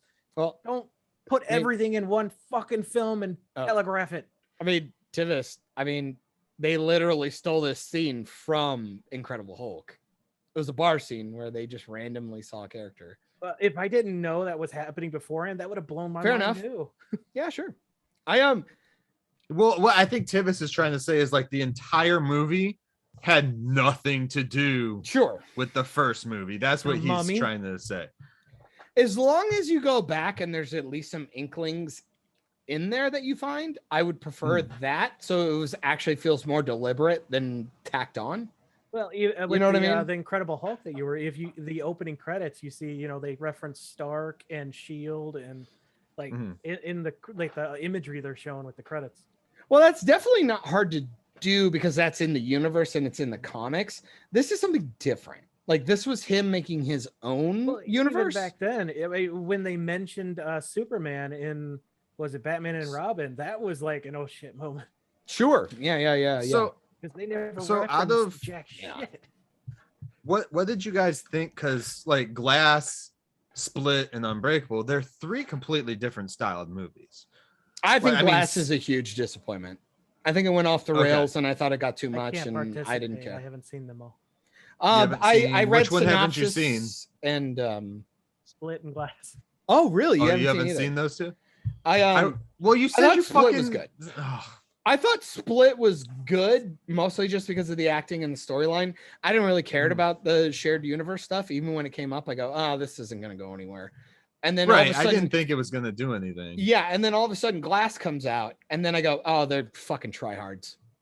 What are the I have- odds that all three of them are in the same place, all having to talk to each other? They And then- explain that in the movie. They do explain that in that film. I don't want to spoil for Tivis, but they do explain. But it what in I'm that saying film. is They have So let's court not ordered spoil fast it. and shit done. I would like to do a threesome. It's pretty obvious you they will. have court-ordered therapy sessions. That's, You really want us to? No, Watch all it's three not of those? just that, Tivis. I would like Tivis to All watch those other two movies. I would like us to all watch all three of Yeah. them maybe once and I just do a think big Hannah discussion. would like them too, so I can I So- can do that.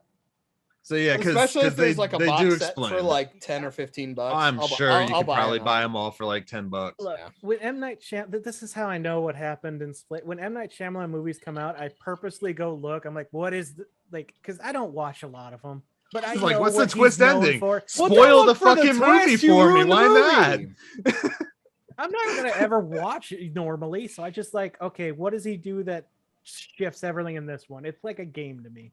And Split, I don't think there's a massive twist ending. No, Like it it's was a credit scene. revealed. That's through. literally like you buying the puzzle box and going, okay, well, when I open the box, I want to put it on the table and it's already done.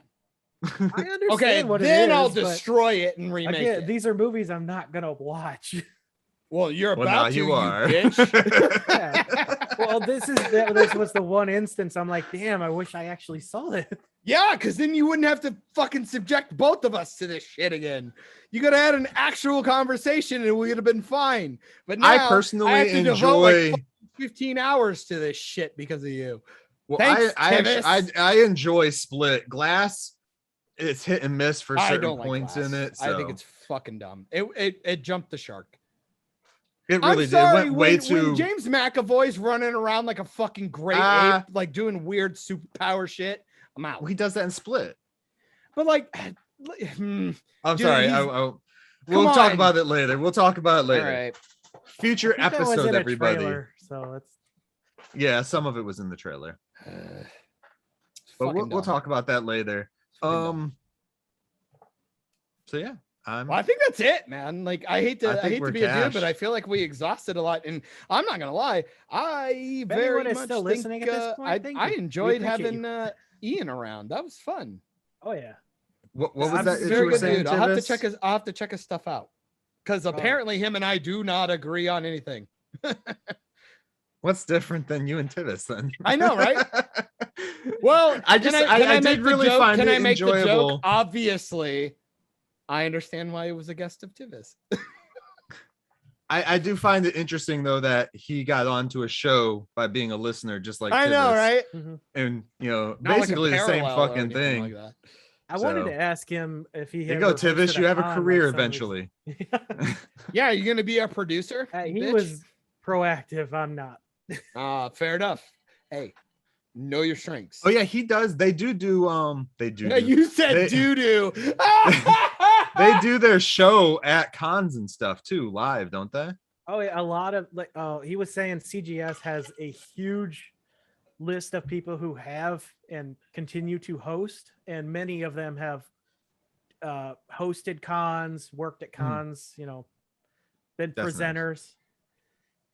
Would you say that Awesome. they're potentially con artists? You could. Yes. Changing the vernacular as we do. Yeah, no, I especially see like comic timing is very much Ian's baby. Like if you want to hear his personality shine bright, it's on that show. CGS is very much geared towards if you like this nerdy shit, they're gonna dive deep. Like you heard, they're going through the original Crisis comics. They have 20 something episodes. They're only on issue 6. That's awesome. Like they spent an entire episode and a half on a cover image. That's great. Yeah. So before we end, I would like to just touch on one little thing. Oh, gross. And I want to set a prerequisite before we talk about it. John, Tivis, what did Myke. I do? No, we're not talking about He-Man at all. But what do you guys think about the set photos that are coming out for Clerks 3? I think it is. Are you interested in watching this Kevin Smith film? Kevin Smith's a piece of shit. So no, I'm not gonna watch I didn't set any that more prerequisite. Damn it! I didn't say He-Man. Well, no, I did. Sorry. See, fuck. now I get to cut all your no, audio. I think Kevin Smith, and I brought this up multiple times. And I'm gonna stand by it since day one. Ever since his heart attack, he is not the same dude. He's just not that guy anymore. I didn't like the reboot. I thought it was pretty shit. You watched the whole I thing, have then? no reason to believe that Clerks 3 will be better. I'm curious. You finished the reboot one though, right? Because I know No, before I never you had finished said you it because didn't I finish hated it. Ah. I hated it. There's I'm one sorry. It scene was in there trash. that's just really good. Yeah, fuck, I One don't scene. care. I'm not gonna watch it for That's one about it. fucking scene. It was trash. I'll find it on YouTube and send you the clip. Sure, I'll take that. All right. And Tivis, what about you? I don't know how far you go with the Smith universe and shit like that. I just haven't seen. Actually, I still haven't seen Chasing Amy in the reboot. Chasing Amy's Fucking fun. Chasing It's Amy's hard like though. one of the best ones. I don't know. I think Dogma's the best one. Chasing Amy's my favorite of all of them. Still, Dogma's really, really fun. I think Mallrats is the most rewatchable for me because it's silly, and I like Clerks. Chasing Amy is a little deep, so I tend to steer away from it from time to time. that might be why I like it. So, I like the first like 15 minutes for sure all the time. Everything that happens at the con is incredible. But then Cop Out was really bad. that wasn't written by him. He just directed that. So Sure. you can chalk that up to what you want with him. So I do love his Evening with Kevin Smith stuff. I have all of those. I enjoy those a lot. that's his stand-up shit, right? Well, Essentially, yeah. It's It's his basically him Q&As. telling stories. Yeah, they're just big Q&As at like conventions and colleges and stuff. God, I wouldn't give to have a Go to one of stadium full those? people that just listen to me talk. who actually gave a shit to just talk. Well, Yeah. essentially, we're trying to do that here. But anyway, And when you know, as soon as you go and see Kevin Smith anywhere, you're hearing like 5 hours worth of story. Yeah. Yeah. It doesn't matter. and I don't think he is his brand anymore. I think he's just not the guy he used to be, and that's fine. I mean, he's like in his 50s now, so But like I said, we all grow up, God, and I'm old. but then, like I said, What? the heart attack's gonna change you, man. It's gonna change your perspective on life, and you're gonna do a bunch of stuff. I think he's just playing the role at this point. He's gonna take all his gigs. I knew it was over when he was doing that Q&A for He-Man, and he goes, "I got paid." That never sounded like a thing for Kevin what Smith. Q&A was that? Because I listened to the He-Man, the Motu. Haha. Yeah. Live stream. Yes. Yeah, Thank you. With which they one of the turned off voice comments actors. for, by the way, which is always a good sign.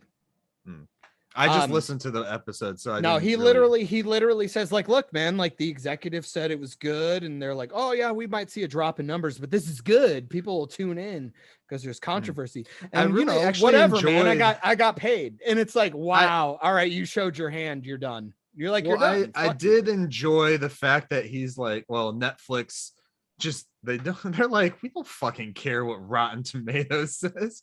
And I'm like, hearing that coming from like a company like Netflix and shit, it kind of warms my heart, but then I'm kind of like, well, also some of your content's kind of shit. So but you're also missing like from Netflix. No, but you're missing the point. You're just saying Rotten Tomatoes. Yeah. The fans were fucking pissed off. A lot of fans were pissed off, and they didn't care. They would rather have the controversy, and they go, we already got half the a subscription. show, though. Go fuck yourself. It's only half a story, so I mean, we'll see. I don't know. But that's moving the goalposts, man. Like, you just don't see that. Like, I don't understand why they didn't just drop the whole thing at once. I think they wanted Netflix wanted to build the controversy. Like that, and this is the idea that you're missing the forest for the trees. You are missing the actual argument. I don't understand that. Huh? No, you never heard that saying? No, I have heard it. I just never understood it. Oh, well, this is what it is. It's like somebody's telling you what the issue is, and it's just not the case. The idea, and I know it's hard to be serious with my fucking stupid outfit right now, but the idea is that Kevin Smith lied. He lied his fucking ass off. The trailer said one thing. He kept saying that's not true, and Clownfish TV, pretty big channel, called him out, and he didn't like it, and he kept doubling down, kept lying. It's not a He-Man show. He gets fucking sidestepped, and he's gone, just like everything else we watch with Last Jedi, with Terminator Dark Fate. See, I didn't pay attention. He lied his lot fucking ass off, and that's the problem. The fish stuff, I forget the name of the channel. Clownfish TV. Clownfish TV. I heard about all that stuff. I watched Yes.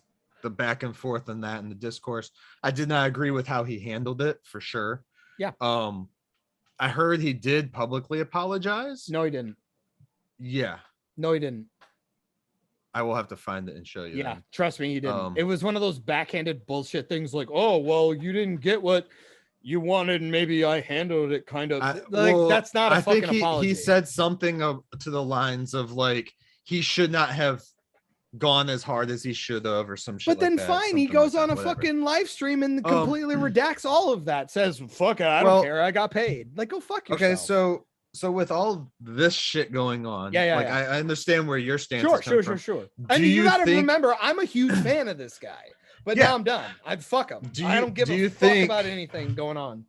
Afterwards. Do you guys think with this the whole Motu crap, Motur since his revelations, do you think it's going to hurt his Clerks 3 coming out? Absolutely. No one's watching that shit. No one. I mean, I'm going to. Well, I know, but like diehards who still like him will. What? And I will say eventually. I'll say diehard fans that believe he can do no wrong, and anybody who he picked up in the last couple of years between his Flash, Supergirl, and this Motu shit, those people will come and watch it once, but they're never going to buy the DVD. They're never going to rewatch it, and they're going to be done with it. And they won't understand either. And they don't understand. Yeah, watching Masters of the Universe and watching Clerks 3, those people are gonna fucking hate it, dude. They're gonna fucking hate it and not understand who he actually is because they aren't actually fans of Kevin Smith. Because they're people who went from Guardians to Suicide Squad. Boom. Yeah. No, actually, that is a completely obtainable thing to say. Absolutely. Could you imagine watching Guardians 1 and you go, here's the same exact director, but in DC, here you go. And then you watch that and you're like, what the fuck am I watching? And with that too, that's literally all they were saying in advertising. The director of Guardians of the Galaxy, director of Guardians. I'm like, they lied. But Guardians is like a show. Guardians is also a movie that my kids can watch. Yep. No, the kids can't watch fucking The Suicide Squad. Suicide Squad, it's not that bad. The first one's not that bad. But this one, you can't. I mean, even though it's so cheesy and the blood is just crappy, it's still, I'm like, But like dialogue is No. really bad. Euphemisms, a lot of just weird shit going on. I will say, I am curious about the Peacemaker show. I am curious what they do with it. A perfect anecdote for me that represents this is Hannah and I were super fucking pumped for Kick-Ass based on the trailers. It was like, oh, a pseudo Seth Rogen, kind of like, ooh, Nick Cage. Ooh, he shoots his daughter with like the first one, the breastplate. Yeah, the first one. They really shot that and sold it to you like a fucking like, you know, Knocked Up or it's a Seth Rogen comedy funny thing. I watched it. That is so not that film because Seth people Rogen didn't touch that movie, did he? I think he produced it. But like what I would argue is it was more in that time because it had McLovin, it had they had Nick Cage, it had, you know, some random people in there that we associate with these silly comedies. They're a little raunchy. They're going to have some fucked up jokes, but there was not a lot of gore. Let me tell you, none of the trailers fucking portrayed that film the way it was given to us. So Hannah and I took it as it was going to be more of an adult film. But Hannah and I were super down to watch it. Well, yeah, it's probably a little adult. Guy probably going to get beat up and stuff, but we didn't literally name the movie Kick-Ass. So, I mean, yeah, but that's a funny joke. Like, but that's also, his name.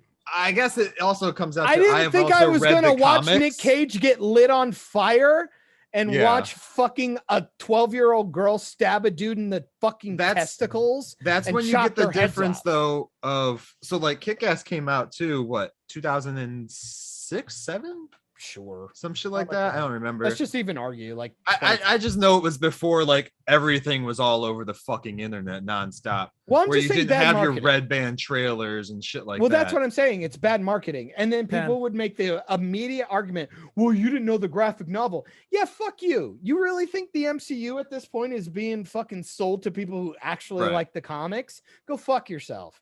No, half the fans for the MCU don't even read comics. Yeah, you need to sell the tone of the film. Go on, Tivis.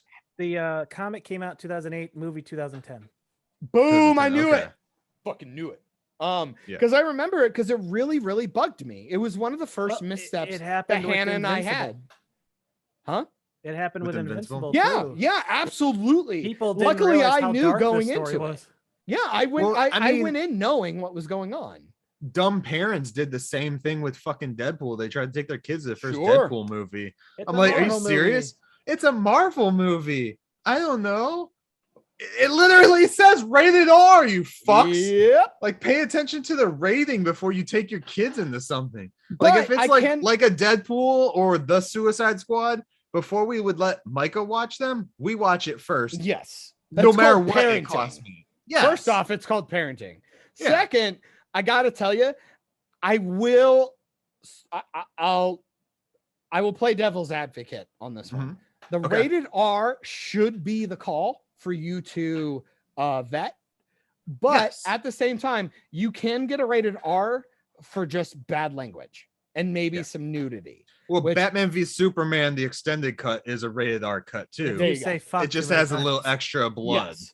So, but like I didn't like when you're kind of getting like a silly thing from Kick-Ass in the trailers to show up and watch him get like hit by a car and stabbed and beat up, and then Nick Cage is lit on fire and all this shit goes on. It's pretty fucking metal. You know what I mean? But like if I'd have known that going into the theater, I'd have been prepared and I'd have been fine. I wouldn't have given a fuck. And right now, I say it's a great film. I think it's a great film. That's what but when I got out of the theater with me and Hannah, we were pissed off. What'd you think of the second? We just weren't ready. Here, hold on, Tivis. You've seen Kick-Ass, correct? Yep, I've seen both. It's a great film. Okay. I didn't see the second one though. What did you think of the first one? You know, I thought it was pretty good. Okay, because I know you don't like a lot of the gore, so I knew about it going in, and it wasn't as bad as I expected. And especially with the second one, I'm so glad they toned that down because the comic that the second one's based on, so much worse. Much darker. Jim Carrey boned himself with that fucking movie. He like played the gun-toting guy in there, and then he's like, I hate never. Guns. And blah. I wish I hadn't been there. And I'm lost this It's fucking like, mind. bro, man. I will give you guys a quick analogy, and I gotta pee. So then I'll let you guys discuss. But here's my analogy to Let It Go, and I'll be done. We probably Let sign it off. go. on It that. feels Let it like go. it feels like the equivalent if I took this cup, right? Yep. Filled it with water, put it on the thingy, knew it was water. I come back, I set it down, and I'm like sweaty and I'm hot and it sucks. I'm really looking forward to this glass of water. I take 3 huge swigs and it's vodka. Don't get me wrong, I like a little bit of booze, but when you're not expecting it, it's no fun. It's a caramel apple that actually has an onion inside. That's when what John that says movie a- felt like. When That's John what the says movie a little felt bit, like. he means a lot. So Yeah, boy. But like I said, had I known what I was going into, I'd have been prepped and I would have enjoyed it that way. But I was constantly being fucking like, what the fuck? Oh, this is what we're watching. And like halfway through the film, I'm like, okay, so when does it get to like the more funny shit? Because there's not a lot of funny. Really is not that funny. no, I mean, like he gets his ass kicked and like we kick make some ass. puns or Like, some he- jokes he- and silly but stuff. no, when he gets his ass kicked, you're like, oh, they gonna fucking kill him. yeah, Like he gets shanked and everything. I'm like, it's really fuck? fucked. It's really fucked up and it's brutal. It's like really. So would brutal. you say with instances like that and instances, well, maybe not necessarily that, but say like the whole Smith thing and shit like that nowadays, Just be especially like honest. Be Suicide honest. Squad and all that stuff. Do you think it's detrimental to a lot of films and shows because we have so much access now to the creators that are just like they want to defend their stuff so much, but they also don't want to give away spoilers, so they just reject everything on the fucking internet, saying no, that's not true, that's not true, that's not true. You answer so I can pee and then I'll come back. Okay, what do you think, Tivis? Definitely. I mean, since the internet came about, we've like Ruined everything. It's a miracle that we've gotten the surprises that we have. Like I think back on Cloverfield, and that was probably right on the cusp of like everything leaking online all the time. I never watched that because it was like shaky cam and shit. I don't plan on watching it, so if you need to spoil, go ahead. But well, no, I just how leading up to it, no, like they kept it under wraps so well. People are like, "Is this a Godzilla film? Is this something else?" Right. And that to me, in my mind, that was the last one that held its secrets to the internet. And since then, you know, it's like I said, you know, with these contract deals and things, you know, that we can look up, public records. Yeah. When we see these movies tying in and stuff, you see the copyrights, you don't, it's hard to get surprises anymore. And that's another reason why I like the Winter Soldier so much is I was running a Facebook page for comic news stuff. And I did not see the Hydra reveal coming. That blew me away. Okay. Can I say I think that reveal is better in Agents of S.H.I.E.L.D. than it was in Winter Soldier? I'm not gonna lie, I actually thought it was way better. It sucked that I like knew it was coming, but like it was awesome. I would like it to just like go back, like I mean, think back to the Blair Witch Project. Sure. When that movie came out, people thought it was a real fucking thing because that's how it was marketed. What was the you first have found directors footage? And yeah, it was first found footage. The last Blair Witch. That was another one. I guess Cloverfield isn't the last. It was known as The Woods, and no one knew it was a Blair Witch before they went into the early screening. Yeah, and then it's so great that they brought back that footage and fucking blew it up to 16:9. Isn't that the one where they actually show the witch? The witch. Ugh. That's the first one where they show the witch. No, I think that Or was is the second one that they threw out of continuity. Or no, was that the new one? No, it was the third one. It was the third one. Okay. They show the witch. Was it? Okay. The second one's that weird one that it's like super meta. Yeah, Like, it's like they saw the movie and then went to investigate. Yeah. They did that shit with which apparently that movie got the fucking movies- torpedoed in the editing bay. the I'm movies really that sad you about. guys don't want to watch. They did the same thing where the first movie was an actual film in the second one, and then the third movie, the first two were actual films in the fucking world. I'm like, what? Okay, I mean, I get it. But sell movies, right? But yeah, John, how about you? What do you think? Yeah, I think that's a fucking fantastic question. You know, it's honestly a double edge. Because these people who used to be disconnected, because they go off to Hollywood, they get all these big paychecks, they get to do whatever the fuck they want, and don't have us breathing down their necks while they're making the process. They're perfectly fine. I don't think anything's changed. The problem is that now they're getting scrutinized immediately, and they can't take it. And it's because they're in an industry now where it's all nepotism. It's all bullshit. There's no meritocracy. These people don't earn their jobs. They don't deserve their jobs, and they just keep getting them, even though people are pissed off. And the idea is that they're starting to understand that they don't deserve them, and they shouldn't even be doing it. They just shouldn't be. Like Kevin Smith literally says, I have no love for He-Man. Then I don't know, maybe go find some fanfic writer who fucking loves the series. Have them do it. He didn't write the show anyways. No, but bear with me. He's a showrunner. Yeah. He could have read the script. He writes scripts. He knows that it could be garbage, but he wouldn't know it's garbage because he doesn't care. My idea is that you look at like a person like Alt-Shift-X, and if you guys don't know who he is, this is a guy who I honestly believe in my whole heart of hearts that this guy actually cares more about the world of Game of Thrones and Westeros and Esteros more than he actually cares about real life history. This guy talks about everything, and you just watched his soul implode in like the last like 2 or 3 seasons of Game of Thrones. The poor guy. This George dude R. R. Martin made a mistake. But this dude's literally a historian of Westeros on the internet. He's been doing it for a decade. Why would you not just fucking hire the YouTube guy? YouTube and Tumblr and all this shit. It's literally it's an online portfolio for you to print money.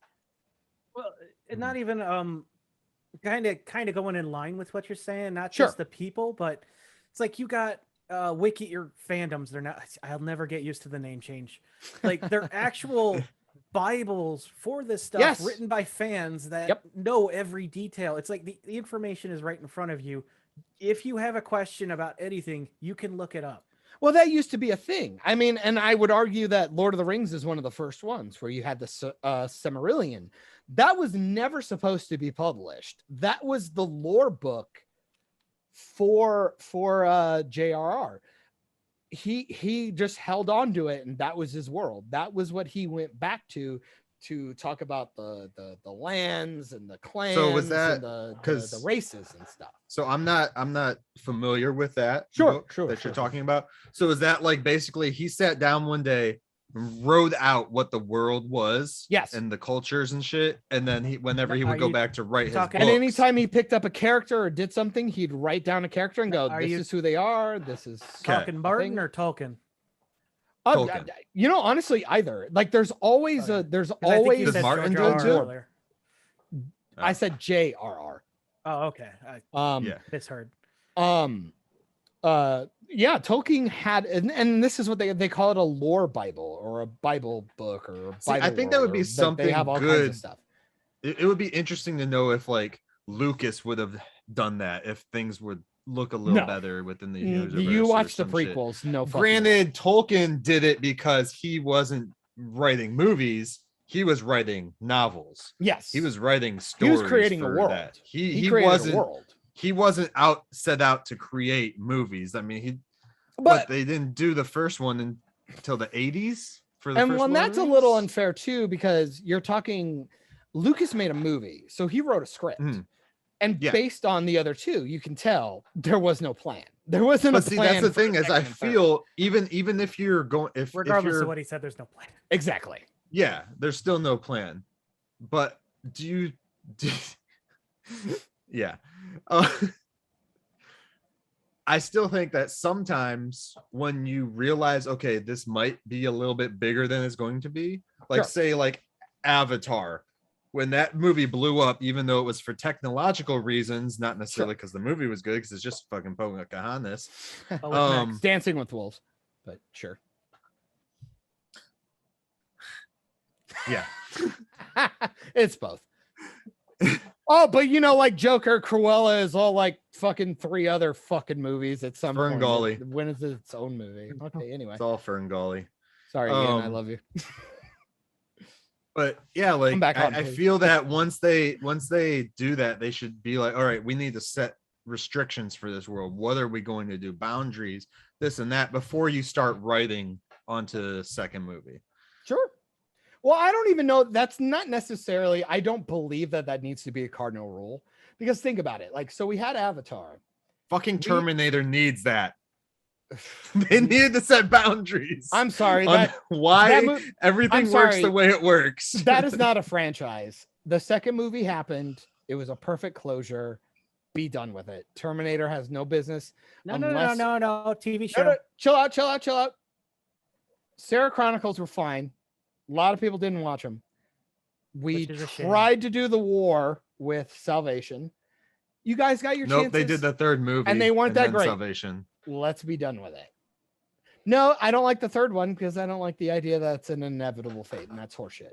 I don't like. Anyway, my It's inevitable. I am inevitable. As Thanos says. But I am Iron Man. No, my biggest thing is just like I think people lately are just really just they're fucking just taking their mind and putting themselves in a corner. Like they can't just, you make whatever the fuck you want. Stop doing remakes. And if you want to do a remake or a sequel or a reboot, fucking find somebody who gives a shit about it. Like, I mean, it's not that fucking hard, but they don't want to do that. That's why they get like Colin Trevorrows. That's why they get these little fucking nobody ass directors, because you can push them around. That's it. You get to bring their fan base in, you get to steal their look, and then you get to push them around. So back to the original Josh Trank is a idea. perfect example with the Back to the fucking original Fantastic idea Four. of Anyway, like, sorry. do you think that the That's why technology there's no problems. connecting to the fans and seeing all this shit a lot easier, a lot more in, because I mean, back in the day, they had to wait for fucking movie reviews to come in to get trolled. You know, nowadays you can literally just at the fucking director or something and be like, "You're a piece of shit." I'll just say, I think it's bad PR. I think it's bad PR, and it's making for a detrimental idea. But that's just meta shit. I don't care if your movie's good. James Mangold's a fucking cunt. That guy went after some people like a fucking dickhead, but that doesn't make Ford versus Ferrari a bad film. I think it's a fucking masterpiece. I think like but just because he's an asshole, doesn't make the movie bad. So fucking hey, Michael, one sec. Fuck you. Dab. Yeah, I dabbed. So so I ran into this with somebody else before on Facebook with one of the friends. They were bitching or something about like somebody criticized their art or their CG or something in the movie. Sure. Someone criticized CG in the movie, and they were like, they know it takes forever to do this stuff, and I would like to see them be able to do it and stuff. I'm like, oh wait. And I told him this, and I never got a response back. I was like, one, you're entering the entertainment industry. Doing that in any capacity, you should be ready to hear some type of criticism. End of period. Discussion. Yes. That's it. And then I was like, and so what if they and then you're not sharing everybody it on a public platform, you dick. Yeah, and well, not only that, not because you want everybody the accolades, can and do. then you realize like, oh, I'm not as good as I thought I was. Oh, then get fucking butthurt and do better. But okay, so like on the lines of CG, okay, like I can give some grace to like a sci-fi channel fucking movie CG, Sharknado, whatever they were playing into but it. That's not what you're doing though. But like, when you're giving like expectation followed by budget, like Right. Sharknado, like you're making your expectations. We watched a Sharknado. That's parody. They know what they're doing. But I shouldn't be watching fucking Marvel, watching Black Panther and fucking rhinos that look like trash. Or the PS2 end credit scene thing, like the fight fucking scene. Embarrassing, dude. And they're like, "Well, we were rushed." Well, then don't be rushed. Yeah. Don't be rushed. You're fucking Marvel. We want these movies. You know we're gonna eat them up.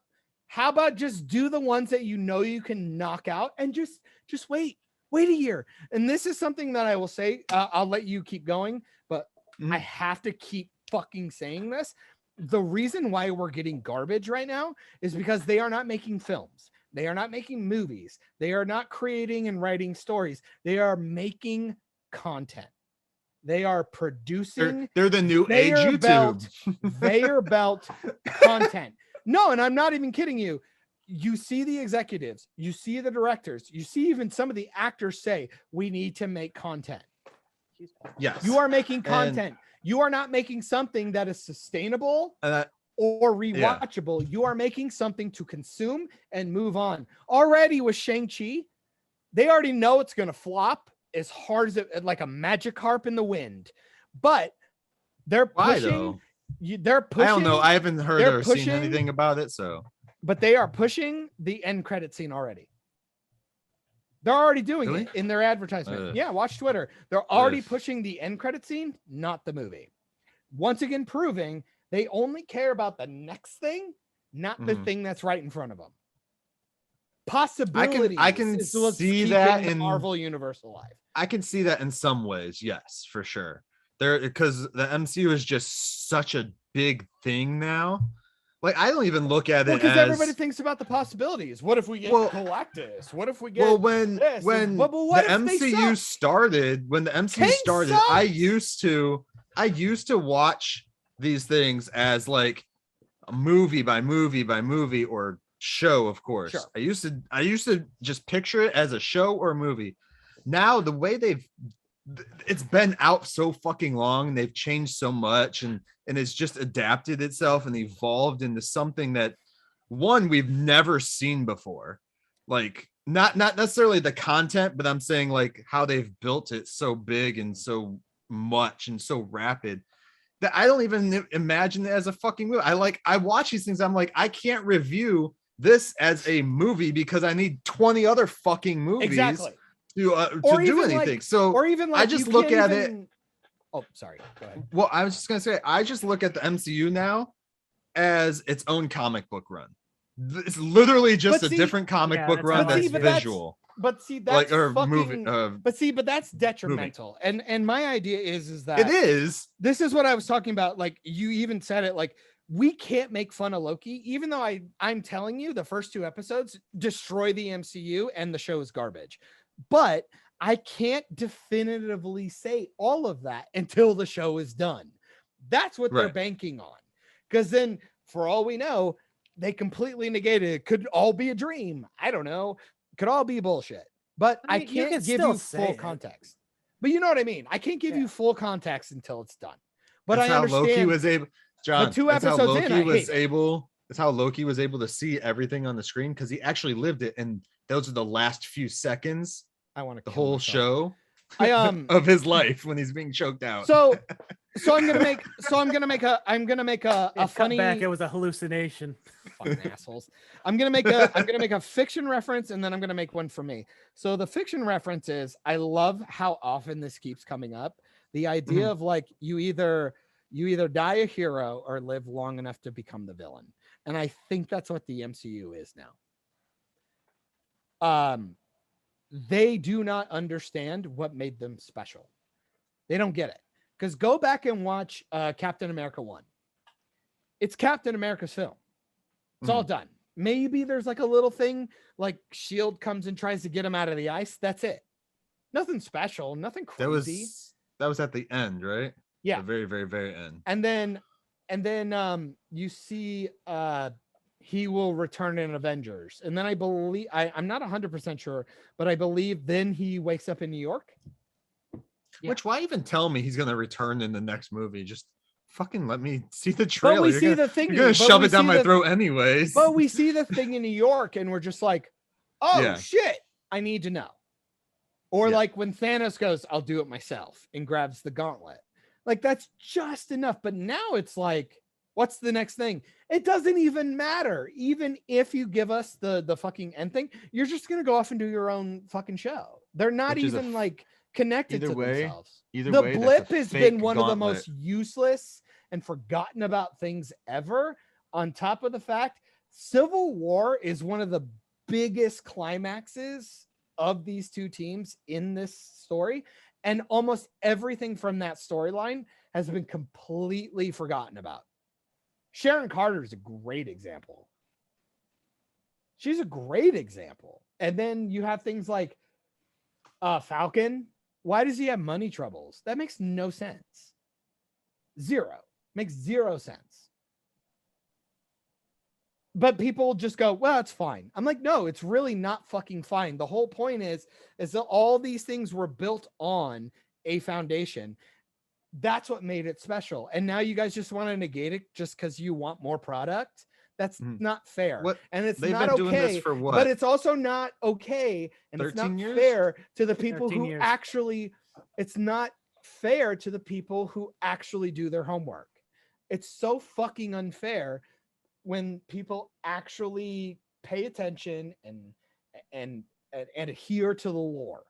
It's Yes. so fucking I unfair. understand that. But again, like I said, like And so, to the fans who give a shit. I think it's a disservice. I completely do. And I think Disney Plus has fucked it all. Absolutely 100%. Again, Sharon Carter, and the fact I can go on for days and days and days. Not only is Falcon and Winter Soldier is the culmination of how they do not know how to write heroes. They make their heroes villains, and they forget about their own lore. And then they forget about the own lore that they substantiate in their own fucking show. They're really that fucking brain dead that they wanted to make John Walker a villain, but he's a better Captain America than Steve.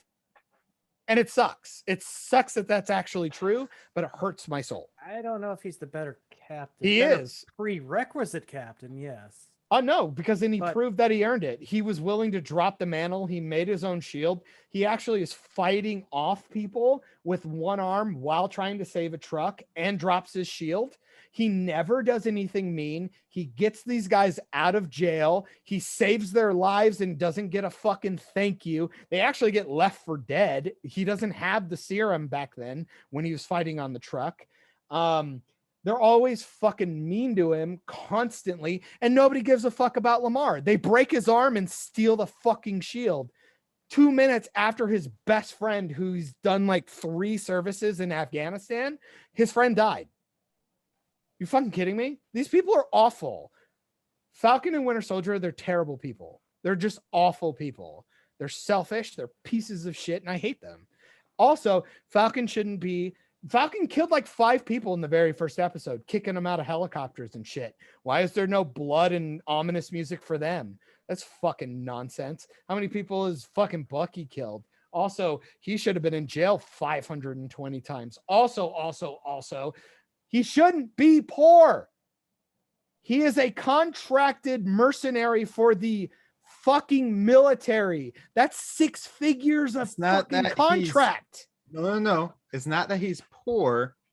And I can He can't attest to get a this, too. loan because they He said he has can't- no funds. That's You not can't get a true. He's loan contracted from the military. If you don't have credit, and it's the you stupidest don't need thing, credit, you don't need credit. you can make $1 million true. a year. If you don't have Not credit, true. some banks won't give you a loan. Not true. It does not matter how much. It is true. Second It off, is 100% second true. off, but then they fucked themselves though. They did the thing you have no financial gains in the last 5 years. That's not true because he is currently working for the US government. On top of that, he could probably get a fucking GI loan. The Or guy you could makes just go 6 ask Pepper figures. for some fucking money. Or yeah, she kind of fucking exists, which again, I keep talking about how they keep shitting on Steve and Tony's legacies because they just happen to not be there. Is Steve dead? That's Because what I this show, question. I because was this like, show they're saying obviously he's wants to dead. tell you he is because he should have been involved. Yeah.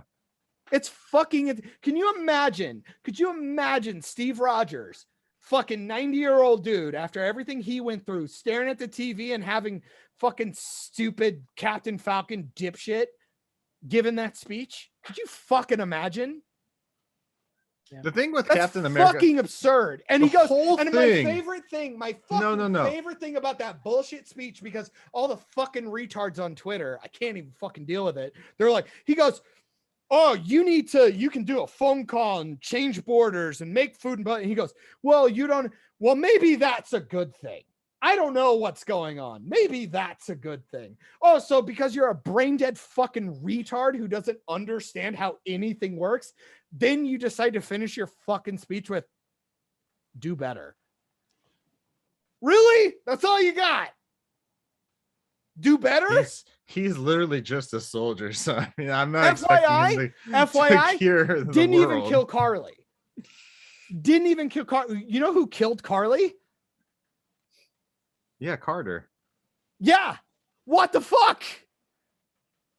Okay, She's the aside only from the one fact that that she kills. aside from Carter the fact kills that everybody narratively- that knew who she was. which is kind of weird. Because she kills the other guy too. Yeah, fucking acid bombs. Little weird. Just gonna throw that out there.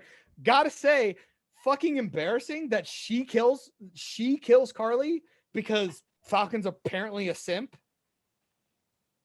and a fucking retard.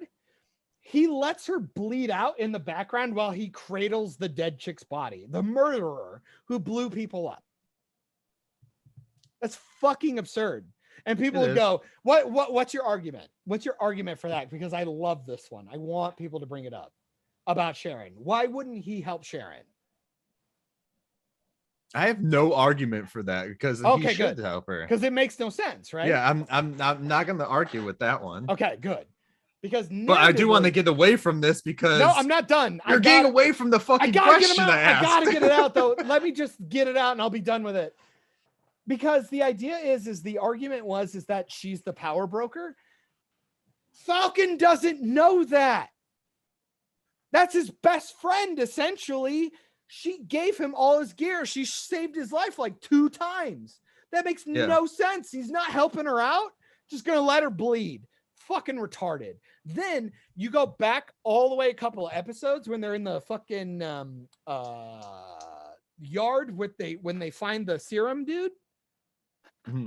Why would Carter help them get there? That is the most important person to her. Knowing that she's the power broker in post talk, she would never want them in the same room with him.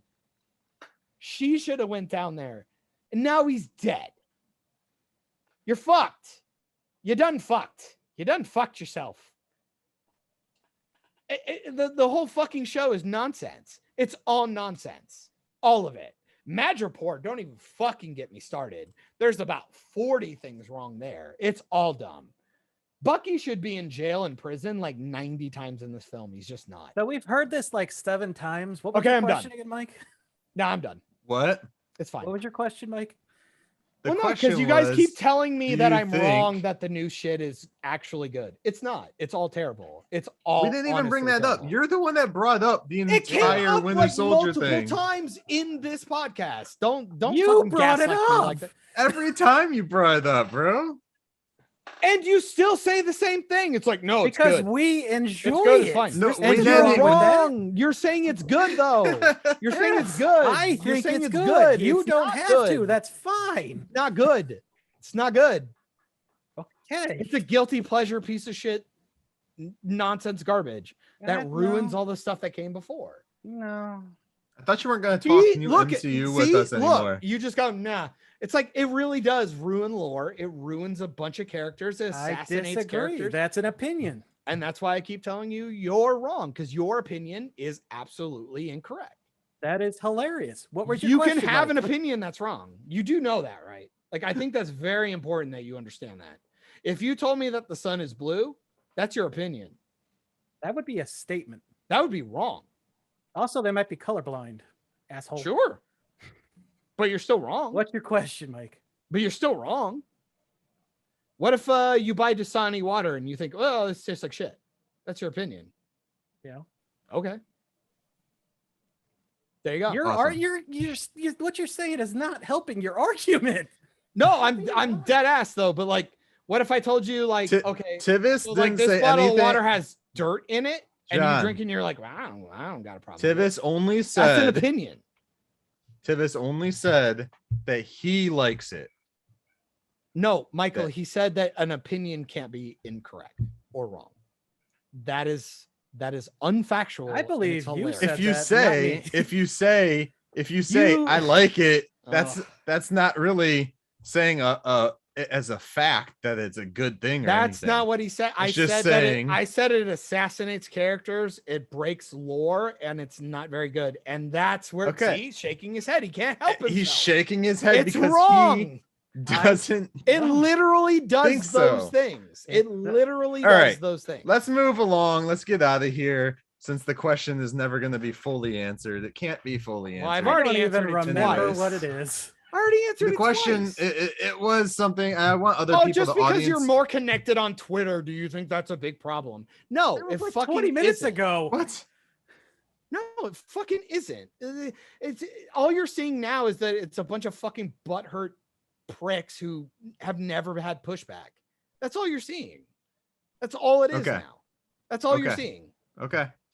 I do want the audience to think about, if directors, filmmakers, all that shit, being able to communicate with the audience a lot quicker and easier and faster if More you think direct. it's a good thing or not, if it's detrimental to the films or to the future of content, or content, I even use the word content now, if it's detrimental to the future of the industry and what products they will give us or content they will give us or all that fun Feels shit. so rhetorical. It's just like, yes, absolutely. Somebody who's getting fucking criticism in real time will learn how to Mhm. fix their mistakes.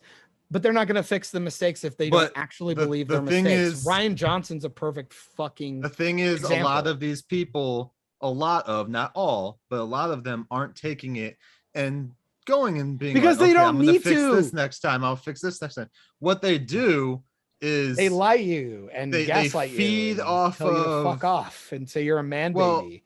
they'll That's what they say. they'll either at you, talk shit about you, tell Or you you block don't you. understand what you're doing because you don't do this. What stories have you written? What Oh, movies have that's you my made? Shit favorite. like that. All that stuff.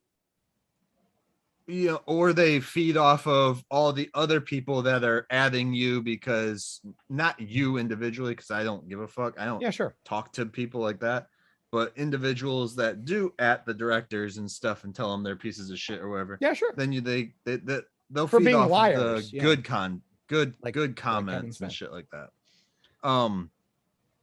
But I understand it. It's a Do you though? double-edged sword, dude. Like, It sounds it's like you good don't. and You don't bad. want people to do that. It's what it's sounding like. I don't want the directors or filmmakers or whatever to be assholes about Why not? criticism. They deserve to. Don't be They can do assholes it. to them. Just don't be assholes to people. Why not? If they shit on lore, that's really and important. there's also Ryan a Johnson difference. absolutely That's not an deserves. excuse to be an asshole. That's being a man baby. See, there There's it is. also Ryan a Johnson You can be difference deserved. critical without between- being an asshole. Ryan Johnson Yes. deserved the fucking hate he got. He absolutely there's does, 'cause difference, He knew what he John. was doing. There is a He knew what he difference was doing. though in being He critical reveled in and it. just being a troll. Just you can't just say you're a piece of shit because you did this. No, but see, the No, problem that's- is you start this and then immediately the hyperbolic comes out. It's like, don't send death threats. Fucking chill out. Most people don't do that. I And didn't usually fucking it's- say that at all. no, because no, No. that's the slippery slope of this I conversation. simply said, just don't be That's an where you're gonna asshole. move. Well, why not? You're allowed to be an asshole. Why not? Then expect the Because you people don't want to that be are an asshole. Why not?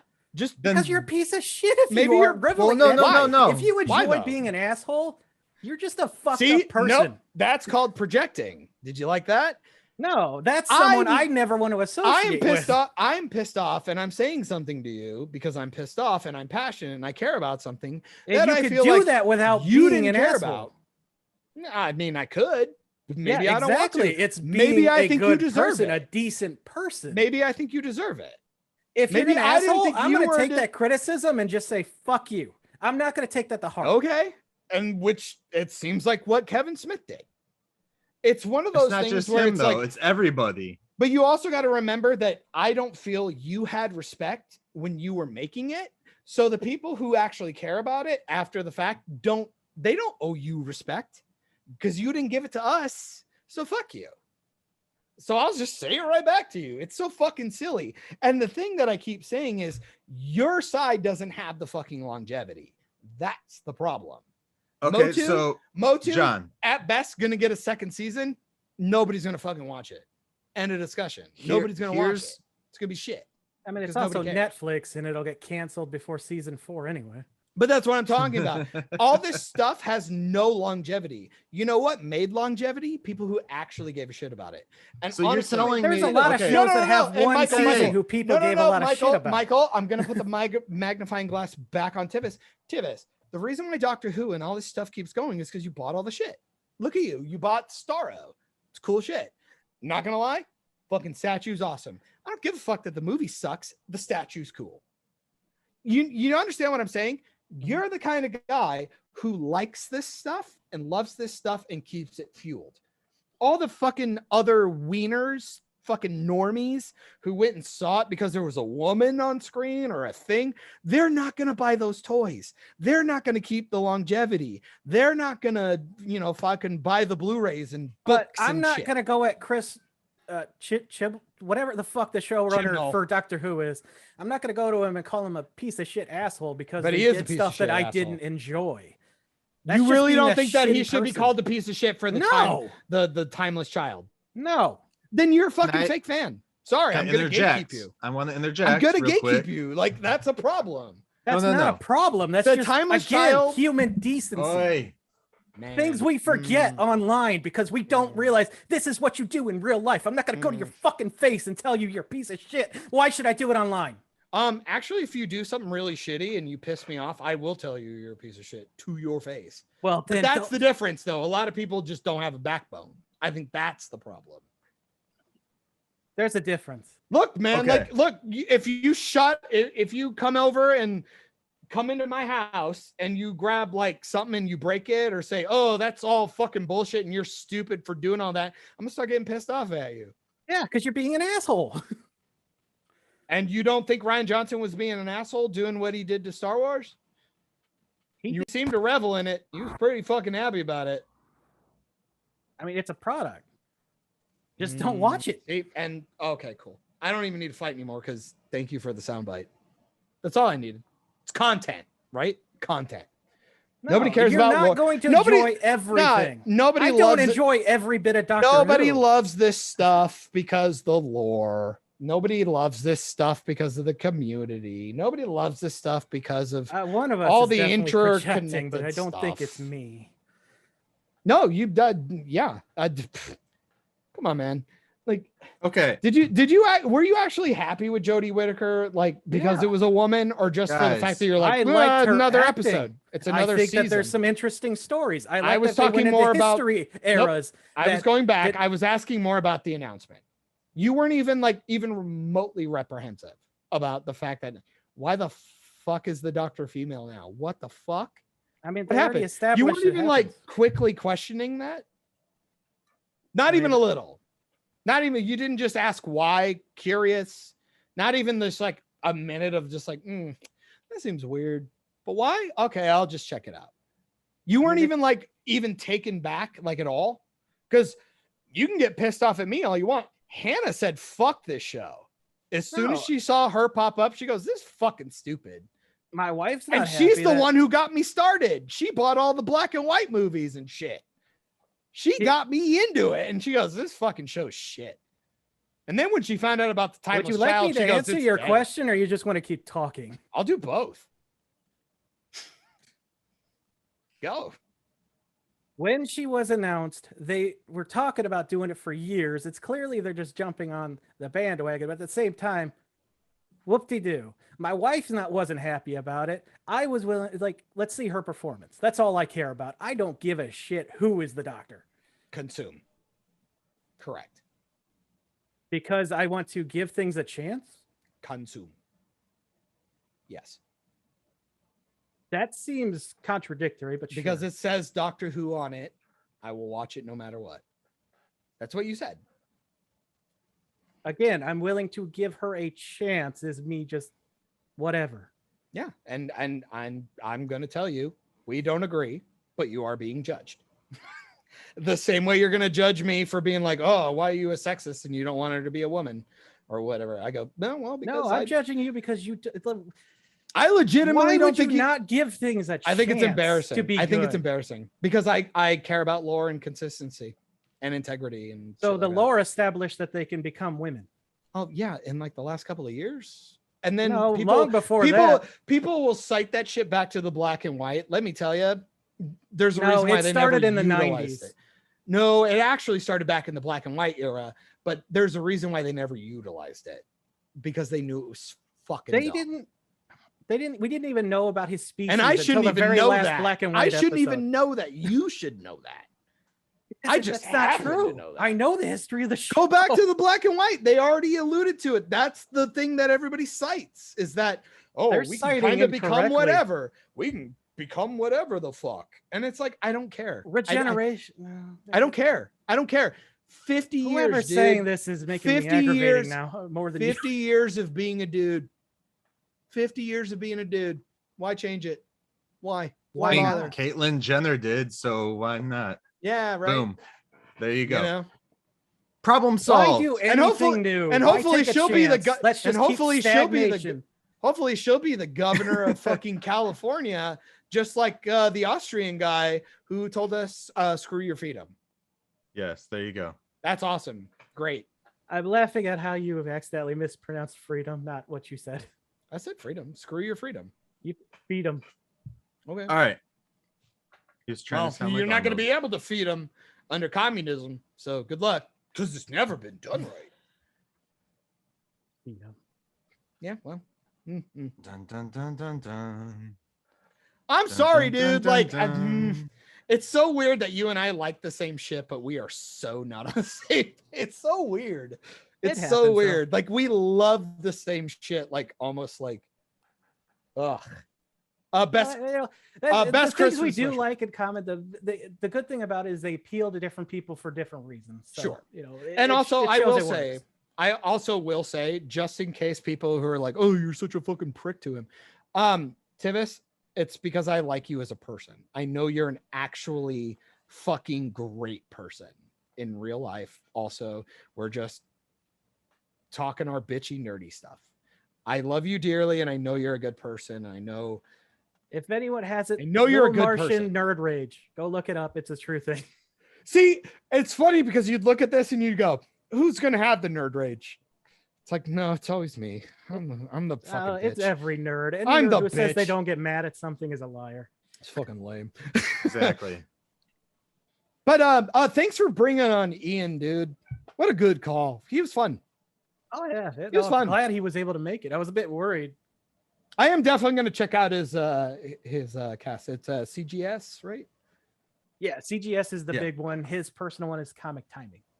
I'm going to look at the group one first, and then I'll go to him because I think this podcast showed pretty apparently that him and I might be on the other end of the spectrum. So it'll be interesting to see him with his peers. So that'll be fun.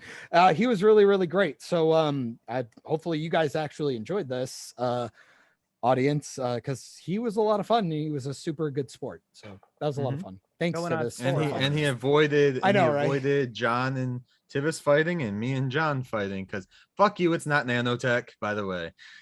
I said it acts like nanotech. Yeah, That's well, all I you're said. I feeding said the it internet, act like.